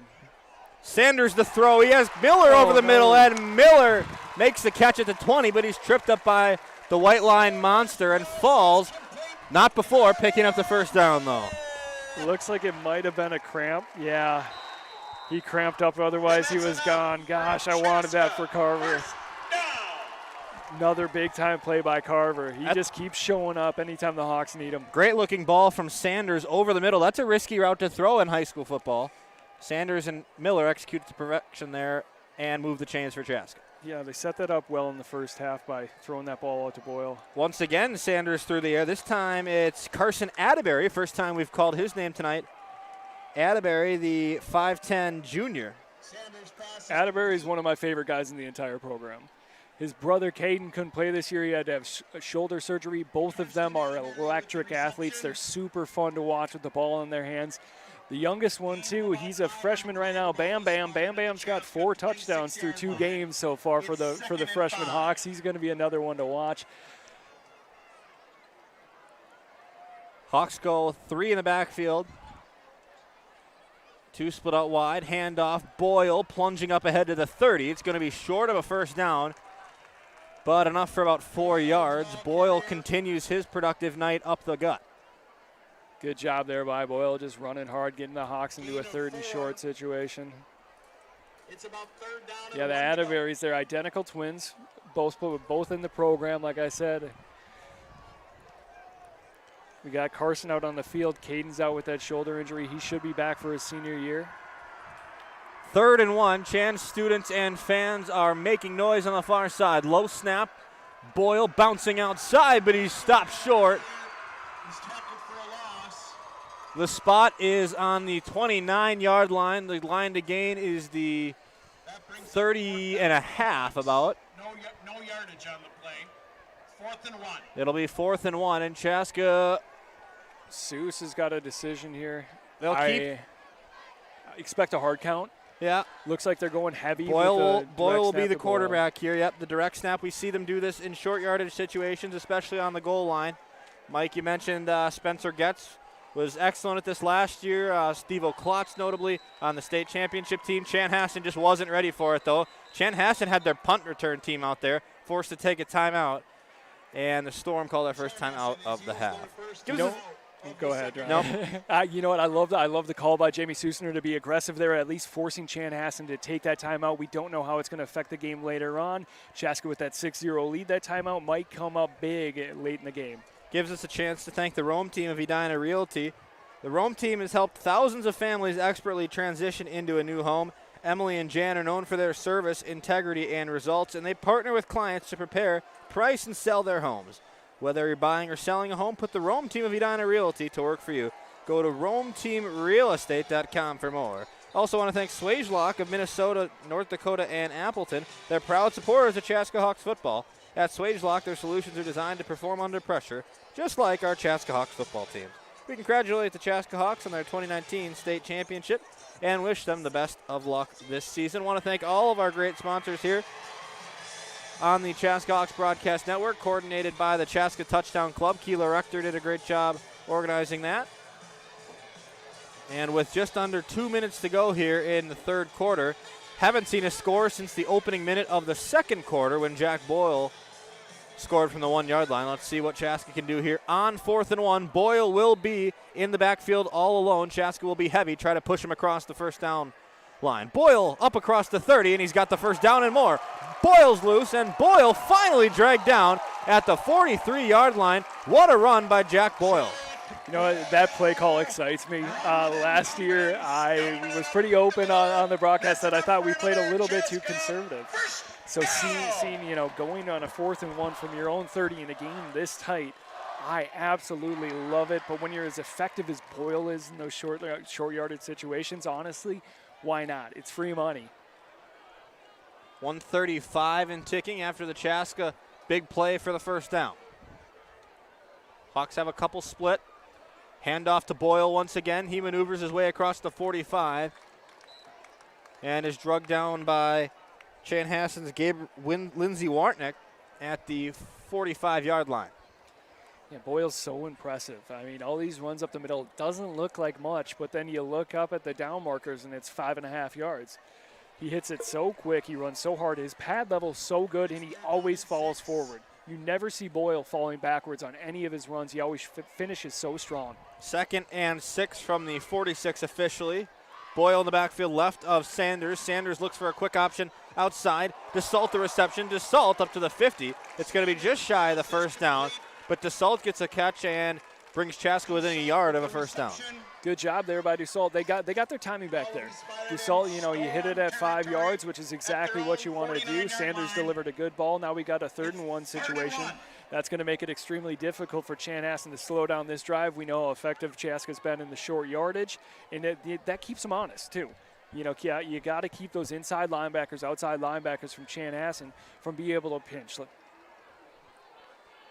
Waning seconds of the third quarter. Perfect conditions here tonight. Sanders on 3rd and 1 up the middle to Boyle. Boyle is hit hard at the line, but he's able to roll off of it and get to the first down. With 5 seconds left, the clock will stop momentarily after the Hawks move the chains. Yeah, if we can get it, that replay there, watch Boyle.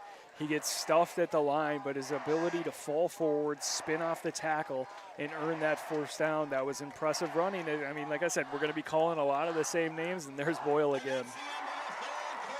Real impressive action from Jack Boyle here in the third quarter. Still no score, though, in the second half. Chaska's Boyle, the only points of the game back in the second quarter. We'll step aside momentarily here and thank Schramm House, which overlooks downtown Chaska with a variety of indoor seating and food and drink. Stop by before or after the game. They have an on-site kitchen with the pizzas and Bavarian pretzels. They are the perfect venue for your next family event. That's Schramm House in Chaska. We want to thank Schramm House for all of their support tonight. Say if you are watching from Schramm House, we'd like to encourage you as well to donate to the the Cancer Research Fund. Hope Chest and Heather Miller. You can scan the code on your screen. I believe there are also codes available in the restaurant if you are watching at Schramm House. We appreciate you tuning in tonight from the local brewery in downtown Chaska. It's great to have you alongside with us here. Speaking of local joints, Heartbreakers, Mike, Heartbreakers is an annual hotspot for Hawks football fans. Heartbreakers Bar and Grill has outstanding burgers, pizza, and they have great drink specials as well. Heartbreakers is located just across the street from here in the Chaska Commons, so get off the couch and stop by Heartbreakers after the game to enjoy some delicious food and beverages on that newly renovated patio and fire pit. Yeah, it's absolutely beautiful out there. You know, that's me and my buddy's spot. You'll see the coaches there after a game on a Friday night as well. Back in action here, final quarter of play on Jug Night. Beautiful option keep by Sanders. Sanders is free. Sanders finally gets pushed down from behind at the 30-yard line. That's the electric play that we needed to see out of Braden Sanders. You know what? I'm just happy that the refs didn't blow the whistle, because the read by Braden Sanders was absolutely textbook. That's something that you don't see at this level very often. It was so effective because of Sanders' ability to get the ball into Boyle's hands, read the play, take his time, and then get upfield. Absolutely great play by Sanders. The unrestricted marketing replay shows us that Alex Karsten's completely bit on the handoff to Boyle. And why wouldn't you? Perfectly executed from the Hawks. They go back up the middle this time. Boyle plunges ahead for a couple. That's a great point you made earlier, Mike. What we're seeing on a Boyle right now from here, it doesn't, he's getting pushed ahead. It doesn't look like he's getting much. But like you said, you look up at the chains on the far side. I mean, that's 4 or 5 yards every single time. Yeah, it's falling forward. That momentum that he builds, that's a sign of a good running back. There's a lot of guys that get a little bit too high with their pad level. They get a little bit too horizontal, not going vertical enough. But when you're a downhill runner like Boyle, it's just so effective because you're always going to get that extra yard or two. 2nd and 8. Sanders to throw. Sanders looking for Miller outside. Miller couldn't haul it in. An excellent defensive play, though. Kurt Schaefer, the textbook form tackle outside the numbers. Yeah, Schaefer did a good job of getting out of his break there, going up and breaking up that play. The way Carver Miller's played so far, he makes that catch and if he doesn't get hit from behind there. 3rd and 8 here after the incompletion. I would anticipate maybe a counter, getting Miller involved again, using that fake to Boyle. Possibly a quick screen. We'll probably see trips out of the, so we're seeing trips left here. Watch the tight end on the backside. Rolling out left, Sanders going to keep. Sanders runs into a couple defenders, nothing there though. Had his 3 wide receivers downfield all covered up. Atterbury, Miller, and DeSalt, all quality coverage by Chanhassen downfield. Good coverage by Chanhassen, but that play kind of went wrong when Mercer went down, the right tackle. Went down and we got another cramp on our hands. Like I said, Ryan, when you get up, you're up for it all day. You just get into school. Everyone's wearing their jerseys to class. Everything is just so fast-paced all day. You're so excited to go beat up on your buddies across the town that you start to cramp up. Mercer, the one down, cramping up right now. We want to remind everybody that you can catch all of our Chaska Hawks home games this year from right here on our broadcast deck high above Chaska High School Stadium this year, Mike. Last year we were treated to the luxury of being inside the press box. This year we're up above, and we're looking forward to these next 4 home games that we've got coming up. Benilde a week from tonight, Cretin-Durham Hall 3 weeks from tonight, and then closing out the season on MEA Wednesday with St. Louis Park. Yeah, I don't want to sound soft, but I'm kind of happy we got a lot of home games early, because up top here it might get a little chilly with that wind. Yeah. We had the luxury of being in the box last year, forced the coaches out in the cold. You mentioned Mark Young earlier. Something tells me that he had something to say about sitting outside in the cold last year. You know what? Coach Young just retired this year. Congratulations, yes, definitely Coach. Meant to mention that. And you know what? I'm sure that part of his contract and coming back to coach was being in the booth. Was a baseball coach of mine not too many years ago. Taught me in middle school gym. Here's Sanders going for the end zone. Sanders toss into the corner, no good. Chaska takes a shot on 4th down, and it falls incomplete. Dassault, the intended target at the goal line. It was a money ball by Sanders. Just a great defensive play by Chanhassen.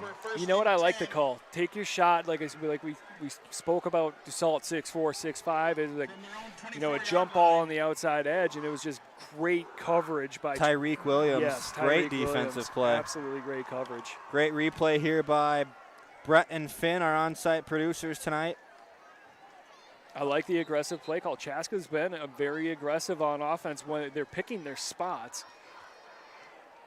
But it's been to their advantage. That one didn't go their way. They executed a good play, but sometimes just great defense beats great offense. 10:03 to go in regulation. It's been a boring game for the fans that like the points. 6-0 the score. Chaska on top with a Jack Boyle touchdown midway through the second half. Here's a handoff to Charlie Coonan. Coonan was strong to open up the second half of play. He's swallowed up here behind the line of scrimmage, though, by Chaska's defense, and he's down with cramps now. Yeah, Ryan, I grabbed your binoculars there because we didn't see Coonan in the first drive coming out of halftime. I was you're right. a little bit shocked by that, so that's why I went to your binoculars. I was looking for 14 on that far sideline, and now he comes up and it looks like it's cramps. Like I mentioned earlier, he did leave the game last week as well. I'm not sure what happened, but it was a lower body injury. It might be the same thing here. That was Grandstraff who was running for the Storm to open up the second half. We have Coonan down with cramps, as well as it looks like walking off the field, Zach Pauling was limping a little bit. So early in the season, Mike, you've mentioned it a couple times, but cramps starting to come into play here late, as they usually. I mean, it's something that you notice, though, in these Chaska Chan games. I remember watching him over at Chan for several years. You just seem that everybody's a little more tense in these games. Absolutely. I mean, like I mentioned, my first game, cramping up like crazy. We were at Eastview. The crowd was bigger than anything I expected. Even these seniors, they didn't play with crowds last year. The atmosphere changes your adrenaline. It changes how your body operates. And we're going to see more cramps as this game continues to go on, especially with how this game's playing out. So much ground and pound, everything such high intensity. We got to get ready for more. As coaches, you can pound it into your player's head. This is just another game. This is just another game. The minute you step on this field under these lights in front of these fans, you realize it's not just another game. No, and it's difficult. One thing that I struggle with as a coach, and I know I need to get better at, is just understanding the fact that these are kids. They've got a lot of emotion. They've got a lot of intensity and energy, and just trying to corral that and focus it is not an easy task when you're dealing with 14, 15, 16, 17, 18-year-olds. Kemp, a great tackle, pushing Sugarman back after the reception. No, so tough out there on the outside edge. He's just built so stout. So Coonan drops out with cramps for the time being. Sugarman, the junior wideout, replaces him. Great catch after being pushed in the back for Ock. Ock with an excellent reception. Miller was draped all over him. And it's going to be just shy. No, they are going to give him the first down. They might measure it. Nope. Far line judge decides it is a first down. Good job there by Carver Miller. He recognized he wasn't going to be able to get there for the pick. He threw a hand in there and just barely missed the ball. Could have been a stoppage of play here, yeah. Yeah, looks like we might bring the chains out. The initial call from the far line judge was that this was a first down. It looks like we're going to bring the chains out. No, they're going to move them.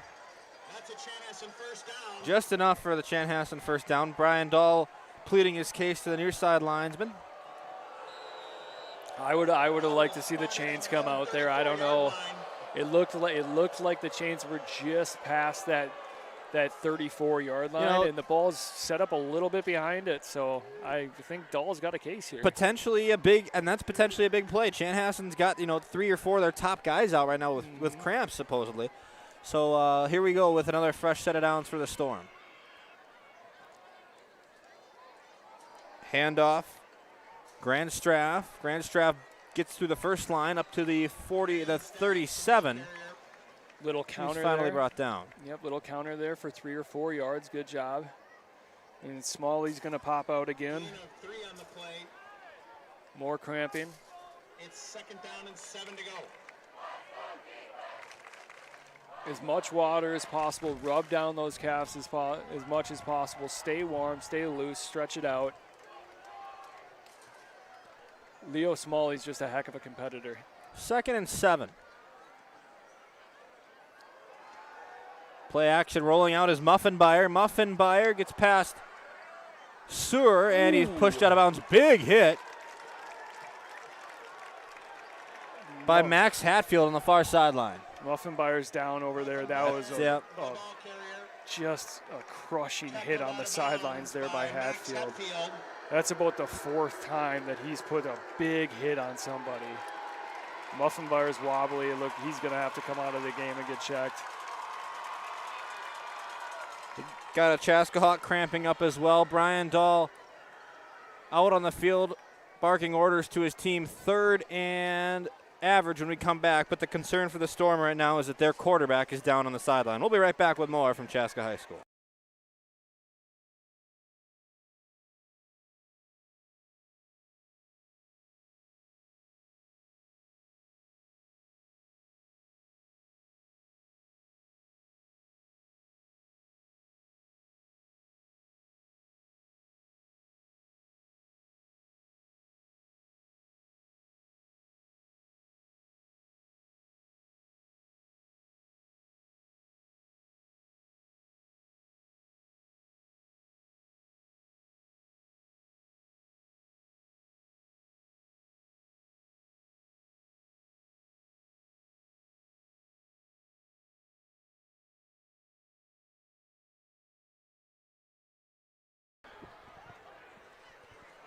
Max Hatfield laid the lumber on Grant Muffenbeyer on the far sideline.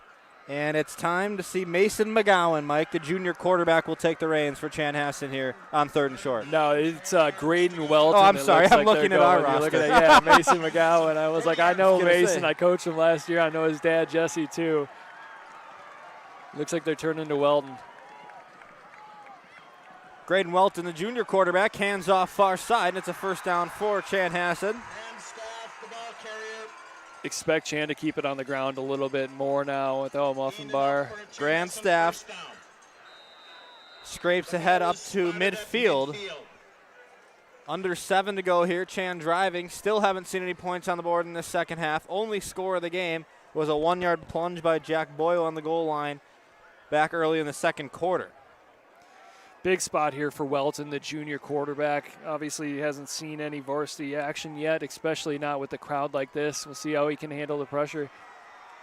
Handoff, Grandstraff up across the 45. He pops up after a big run, and Max Hatfield once again hit him hard. 6.5 to go. Yeah, Trevor Otter a little bit disappointed with himself. He had an opportunity there for to get Grandstraff in the open field and wasn't able to bring him down. Good job there by Hatfield for coming and laying the lumber again.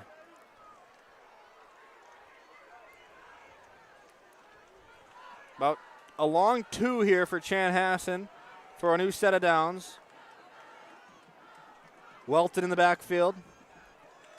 Handoff, left side. Grandstraff stopped at the line. Big hit. Yep, great job there. There's Hatfield again. Hatfield, Rector all involved.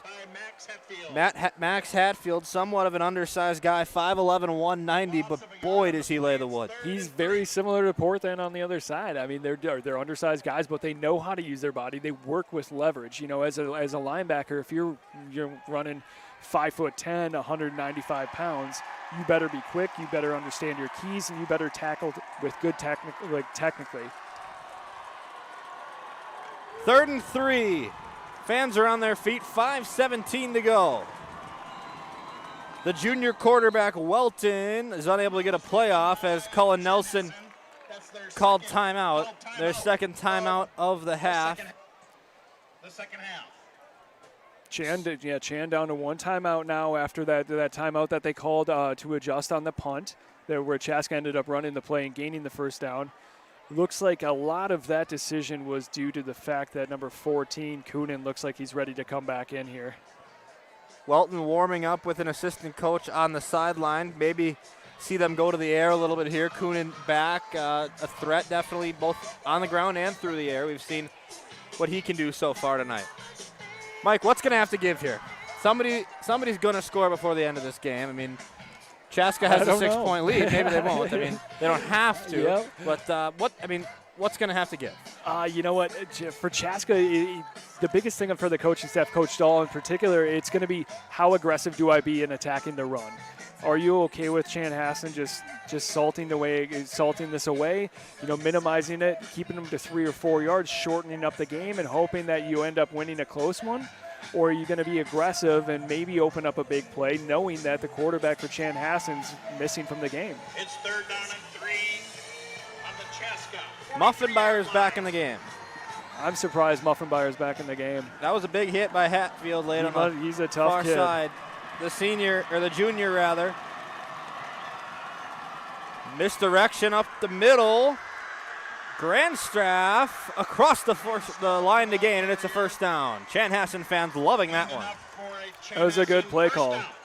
Chaska anticipating maybe one of those quick hitches that they've seen all game. They come and move Muffenbauer a little bit to the left, and then they hit him back with a counter. Good play call in there by Chan. Chan going to go 2 tight ends here. Mason Waymeyer is in the game. Kunin back in the game as well. Muffenbauer from the gun. Option, Grandstaff with it. Grandstaff blown up. Big hit put on by Hatfield once again. Hatfield again, big time stick, making the ball carrier fall backwards. Looks like it's only a gain of 1 there. I want to just give a shout out to our defensive line right now. Hatfield wouldn't be able to roam free like he has been if they're not eating up blocks, which is the entire design of that 5-2. You have your 3 big heavies up front. They eat blocks and let the linebackers roam, and Chaska's done a good job of that up front. This Chaskadese had a lot of time on the field this second half. They have. They absolutely have. It's kind of the exact opposite of what we saw in the first half, where Chaska dominated the time of possession. 2nd and 9. Muffenbauer. Once again, this time he gives it to Grandstaff, and Grandstaff is laid into a big hit by Miles Myler, the junior. Yeah, Myler there, like I said, he plays with that little bit of that swagger. We saw it there. He came in and finished that play. Rolf, the one who had him originally wrapped up. Myler putting the exclamation point on it.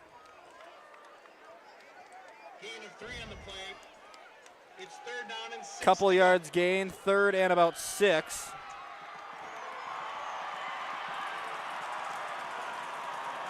I expect a big play here by either Bovey or Sewer.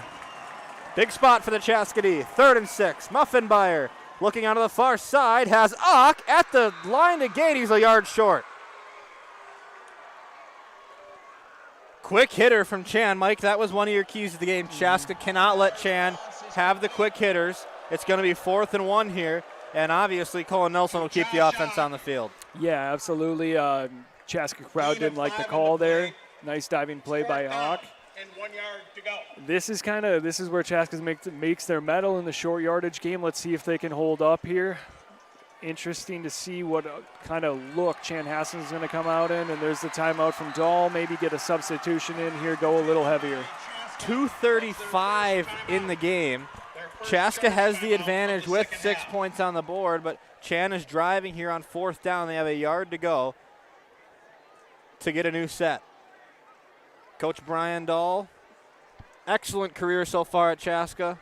State champions in 2019, been to the state tournament a couple other times, and the one thing you can't say enough about Brian Dahl is the culture that he's built here at Chaska. And I know you know more than anybody being a coach in the lower level programs.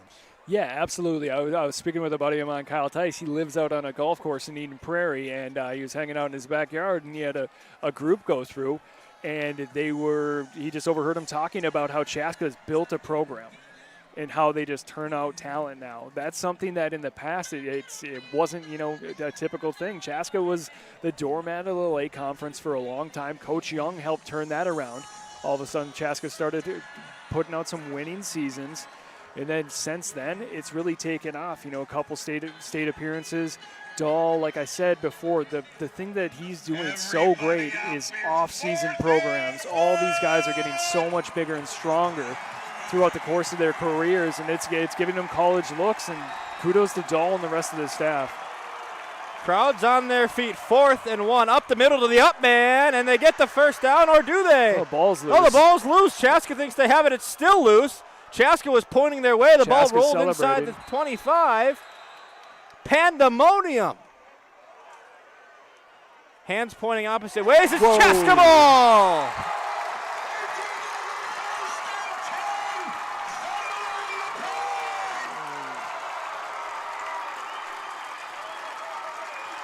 Chaska's got to get back on the sidelines here. Chaska takes over on their own 22-yard line. Huge play there by the Hawks. Gabe Porthan was in the game. Brent, they can we gave get a it to the up replay if we get man. a chance? They gave it to the up man. We couldn't tell who it was. It might have been Porthan. In there, they went straight eye. Chanhassen coughs up the football, and with 2:24, a crucial mistake by the Storm on 4th and 1. Incredible. Great job there by the Hawks. It looks like they did give up that first down, but then somebody punched it out in the middle of the pile, and they were able to scratch and claw and regain the ball, or get the ball back for their offense. Handoff to Boyle. He's pushed down, still moving. Things might start to get a little chippy here. Kurt Schaefer gave a little extra effort on that play, and Chanhassen will call their final timeout, doing all they can to conserve clock here with 2:17 to go. Chaska obviously just a 6-point lead, but so far it's been enough. Yeah, it's got to be the Boyle show from here on out. Salt away that clock. Chanhassen down to 0 timeouts now. Storm can't stop the clock. They'll have to force Chaska to turn it over. 1 first down gets the job done. We got 2nd and 9 here. Let's see if that offensive line and Boyle can get the job done. Hope you'll tune in next week, same time, 7 o'clock, same place. Watch chbn.com. Benilde St. Margaret comes to town. Hawks take on their Metro West Conference foe. Chanhassen's going to sell out here to stop Boyle. Look for Sanders to maybe pull one and run for a first down here. Options given to Boyle. Stopped at the line to gain. Maybe they'll give him a yard. 2:08 and ticking away so preciously for Chanhassen here. 3rd and long. 1:59 to go. Boyle's impressive start to the season continues after a 250-yard performance a week ago at Jefferson. Comes out tonight, scores the only score of the game. Yep, Dahl's going to run this down to about a second left on the play clock and get a timeout here. Chaska's going to reset. Usually we have the play clock in the stadium turned on, but right now it's not, so it's up to the referees to determine when this play clock will expire, and it looks like Dahl will just take a timeout as it was about to. Good coaching. 1:27 left. Dahl had 2 timeouts to work with. He'll call one of them on 3rd and 8. Yeah, I mean, that's exactly what you want to do. You've got the lead. You salt it away as much as possible. The clock is your friend at this point. You've got a 3rd and 9 situation. Is it likely that you get the first? Maybe not. But it looks like Chaska's going to go to that heavy set. They're going to leave Boyle in the backfield, trust 11 to make the play. At the very least, hopefully they can gain a few more yards, salt away a little bit more of that clock. So Chanhassen won't be getting the ball with more than about 45 seconds left here. Chaska needs a first down to lock this one up, though. Interesting thing in these situations, too, anytime a team's selling out for the run with a running back like Boyle who can bounce off the first guy, it leaves open the big play. You get that goal line situation where everyone's down in their 4-point stance, ready to smash heads, and if all of a sudden Boyle sneaks through, he needs one-on-one with the safety. Boyle direct snap up the middle, gain of a couple. Chan's pulling for the ball, 4th and short, so Chaska will be able to run this down inside a minute. There is an injured Storm player, though. Gabe Porthan's cramping up, and he's going to try to hobble off the field, and he will. That's a team player right there. He's just such a great kid. His dad, Tony, big-time part of the Chaska program, forever moved over to Chanhassen with the split. Big-time guy with the Storm program. Porthan's a football guy. They're a football family. Hate to see Gabe go out of the game this late. I know he wants to be in there more than anybody. Dahl will take his last timeout with 40 seconds left. So Chanhassen will get right around 30 seconds if Chaska does not score here, or Chaska does not push across for the first down here, rather. Big time shot here. I'd love to see Schaefer get a directional punt. I think it's been a great show. Both teams' defenses, Mike. We talked about it. It was our key point in the pregame on the Rowan Team Real Estate Keys to the Game, but these both, like you said, exact same defenses. Yep. And they showed that tonight. Yeah. Chanhassen likes to throw the ball. We saw that. Mm-hmm. That didn't really work out. Chaska played well in pass defense. But up front, these defenses have been great. The reason that this defense is popular with Chaska and Chan, I mean, Dahl loves it, Coach Cullen Nelson loves it, is because of its versatility. Its ability to, if you put your athletes in the right spots, you can defend multiple different offenses with that 5-2 front. It can go through 3-4, 5-2. You can do a hybrid with 2 down linemen, and we saw it tonight. 40 seconds left. Chaska will punt. This ball's into the end zone, though. Knock it out of the back. Knock it out of the back. There you go. Smart play by Schaefer. Schaefer kicks the ball out of the end zone. It will be a touchback, but this could be a penalty for kicking the ball out of the. It is kicking it out of off the bounce. It's a safety for kicking it out of bounds. I don't care. There was a touchback symbol. Cullen Nelson's all the way down the field. One of the officials gave a touchback symbol. It should be a safety. Yeah. They'll get One that. of the officials gave a touchback symbol. Yep. Regardless of the penalty, Coach Dahl went out there and high-five Schaefer just for making the smart play. We'll take that penalty there. Obviously, it's not ideal. It's going to push the Hawks back quite a bit of ways, but you know what? Regardless, a field goal doesn't tie this game up now. 6-2, so field position doesn't matter. Chanhassen's going to have to get into the end zone with only 34 seconds left and no timeouts. Very smart play by the junior Schaefer in a big spot. There will be a penalty on Schaefer for kicking the ball, and the safety occurred in the back of the end zone, so it will be 2 points for Chan with 34 seconds left.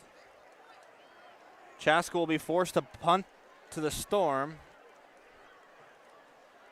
So not quite over yet.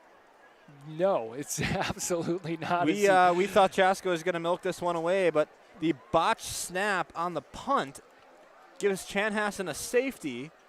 Third rough snap tonight for the Hawks. It's something that they're going to have to focus on. Looks like they're going to be kicking from, I believe, their own 25. There's a conversation going on between Brian Dahl and the Whitecap.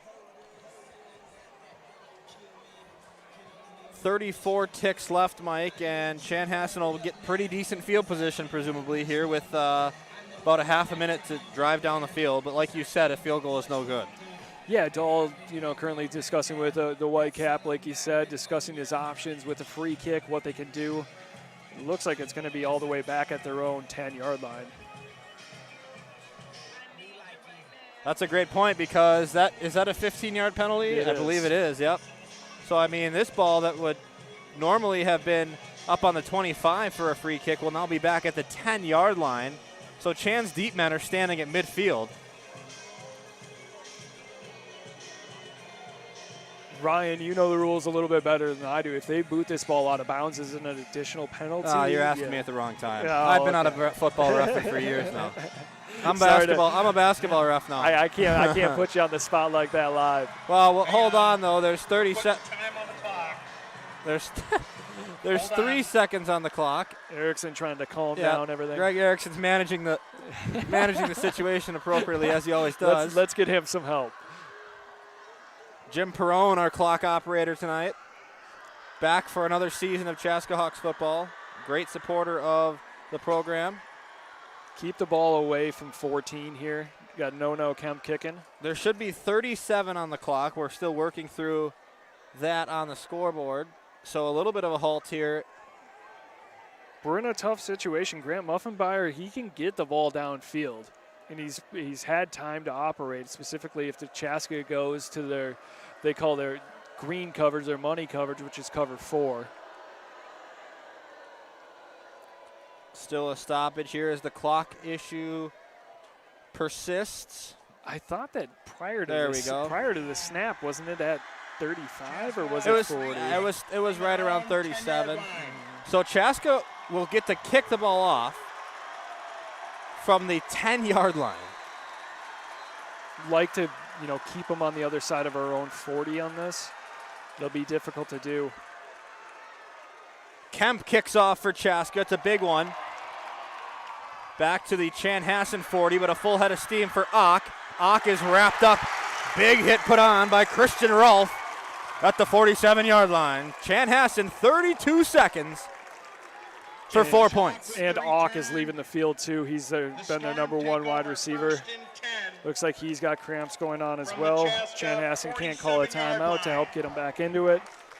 Chanhassen's been hindered by cramps all night long. Part of the reason why they haven't been as successful through the air as they were last week, but something's going to have to give here for Chanhassen to push this ball down the field. The Hawks secondary is going to have to step up. Yeah, Ryan, you mentioned that Chanhassen's dominated the time of possession in the second half, and all of their cramping has come on the offensive end just because of that time of possession. 32 left. Chanhassen needs to go 47 yards. Rolling out right, and it's dropped. Right at the sticks. They were looking for Muffenmeyer was looking for Coonan. Coonan's been their star all night.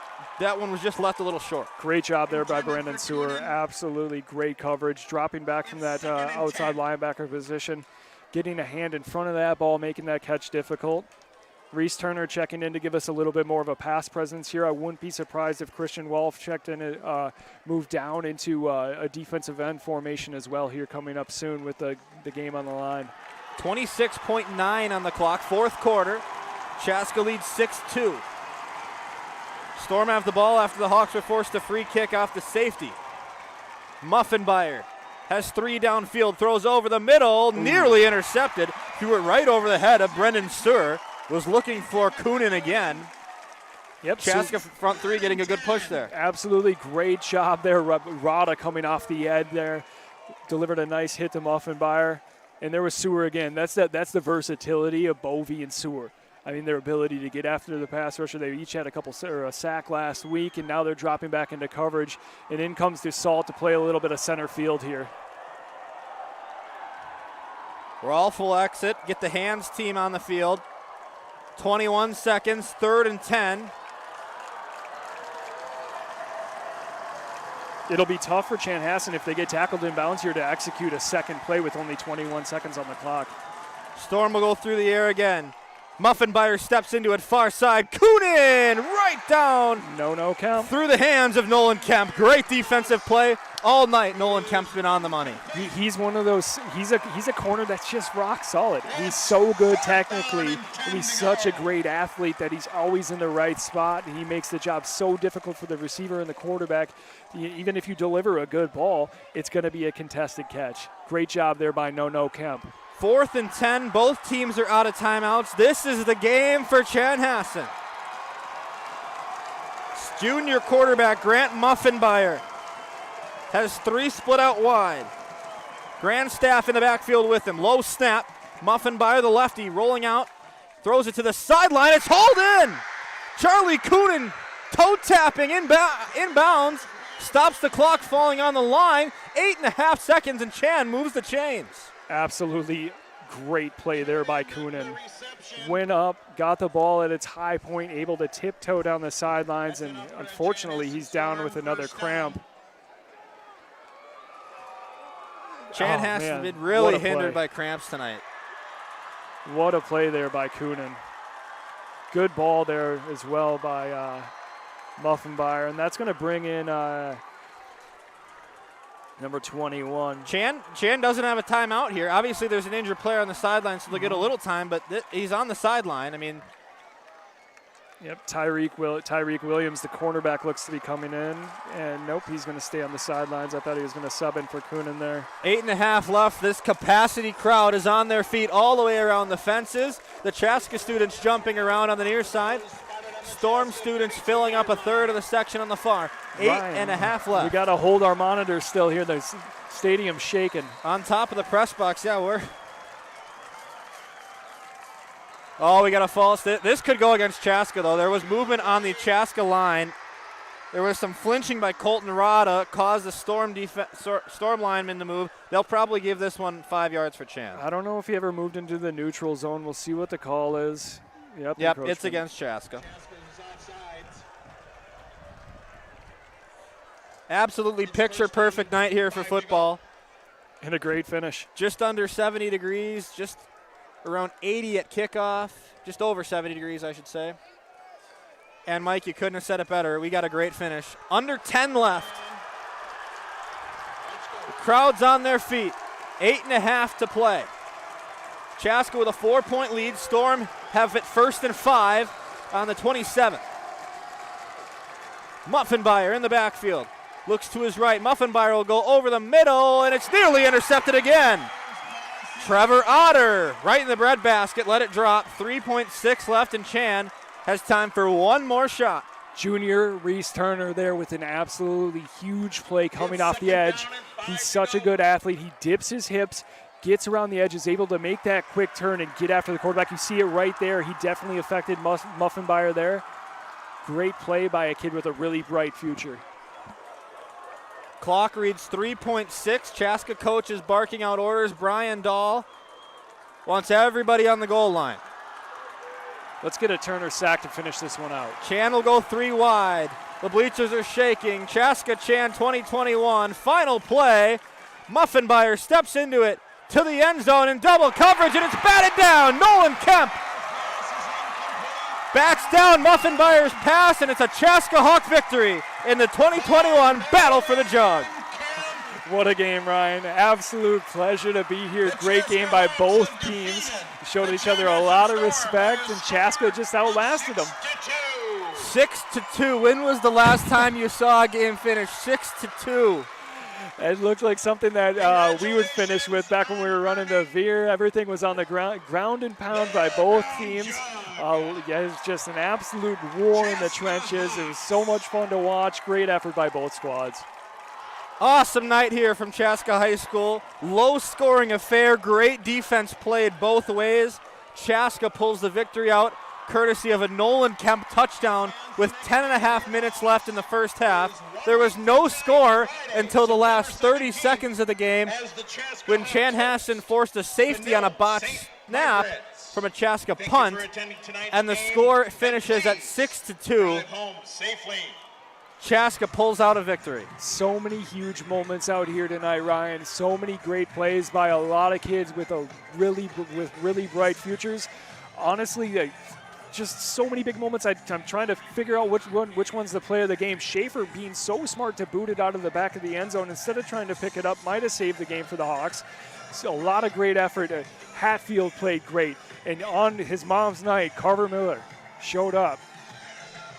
Great night from everybody. Jack Boyle did what he needed to do. A couple big plays from quarterback Braden Sanders. Carver Miller, as you mentioned, a big few receptions. But I think the Chaska defense really stepped up, and there's the jug. Yep. The jug proudly is out. In the hands of the Chaska students. Yeah, you know, all the coaching staff, Coach Dahl comes from a defensive background. He's going to be extra proud of that victory. You know, his hard fought. His guys did what they needed to do. They limited big plays, which we talked about all game, and just that was a grit win. That was a grit win. And you can't give enough credit to the Chan football team here. I mean, everybody had a cramp tonight. Yes. All their stars had cramps tonight. Muffenbauer went out after the big hit. What an effort by Colin Nelson's team. Yes, absolutely great effort. Muffenbauer coming back into the game. I never thought I'd see that. His ability to pop back up and continue to play, that's just heart. You saw Gabe Horthan, one of the captains and leaders for Chanhassen, go down with cramps. Feel bad for him. And then Coonan as well, consistently going down with cramps. it's something that you deal with when the game is at this level of intensity, specifically when you're not used to it. I know it's going to be a rough loss for Chanhassen, but honestly, they're going to be able to take something from it and build on it as this season goes on, because something tells me, Ryan, that we might end up seeing them later on this fall. It's very possible, and Chaska and Chanhassen obviously being in the same district and section see each other, have a chance to see each other a couple more times, at least one more time this year in section play. Mike, you've kind of given us your takeaways. Chaska next week hosts Benilde right here. Storm have a tough battle across town at Spring Lake Park. Chaska has a tough stretch coming up, though. They go on the road to Waconia, then host Cretin-Derham Hall, and then those two big road games, Orono and Armstrong. You know, Waconia is always tricky. You know, it's just one of those games that it seems a little fluky every single year, and then you get into the port, and then you got Benilde, as you mentioned, and then there's just a little bit unfamiliarity with Cretin-Derham Hall. You're not sure what you're going to see. They definitely run a different style offense than Chaska's used to seeing. And then you mentioned Orono and Armstrong, which consistently give Chaska problems just due to their size and their systems. So it's going to be a very interesting year for the Hawks, and you know what? I can't wait to be along for the ride, and I'm excited to join you. Why don't we show what's going on down here, Brett? We'll put them back down on the field if you can. I mean, this is just a great scene, seeing these Chaska fans going out to support their team. Super fans getting to be back here for the first time in well over a year. Yeah, the crowd definitely played a role tonight. Oh, yeah, absolutely. We saw the false starts from Chan's offense. When the defense needed it, the crowd pumped them up. It was really, you know, it was a welcome home for these kids. Always a fun weekend here when Chaska and Chanhassen play. It's not exactly what we expected, 6-2 the final. You know, but that's the thing. Any sport you look, I mean, we've done basketball games, we've done baseball games. Anything can happen when these two teams get together. What a blessing it is to have this rivalry here in District 112. What a great community. Wherever you're joining us from here tonight, from Chaska High School, it's been a pleasure. Chaska walks away with the battle for the jug victory and will hold the jug after Chanhassen took it away last year. For Mike Schmidt, Brett Johnson, I'm Ryan Paul saying so long tonight. We hope you'll join us a week from tonight right back here on the Watch CHBN Chaska Hawks Broadcast Network. Thanks for tuning in tonight, everyone.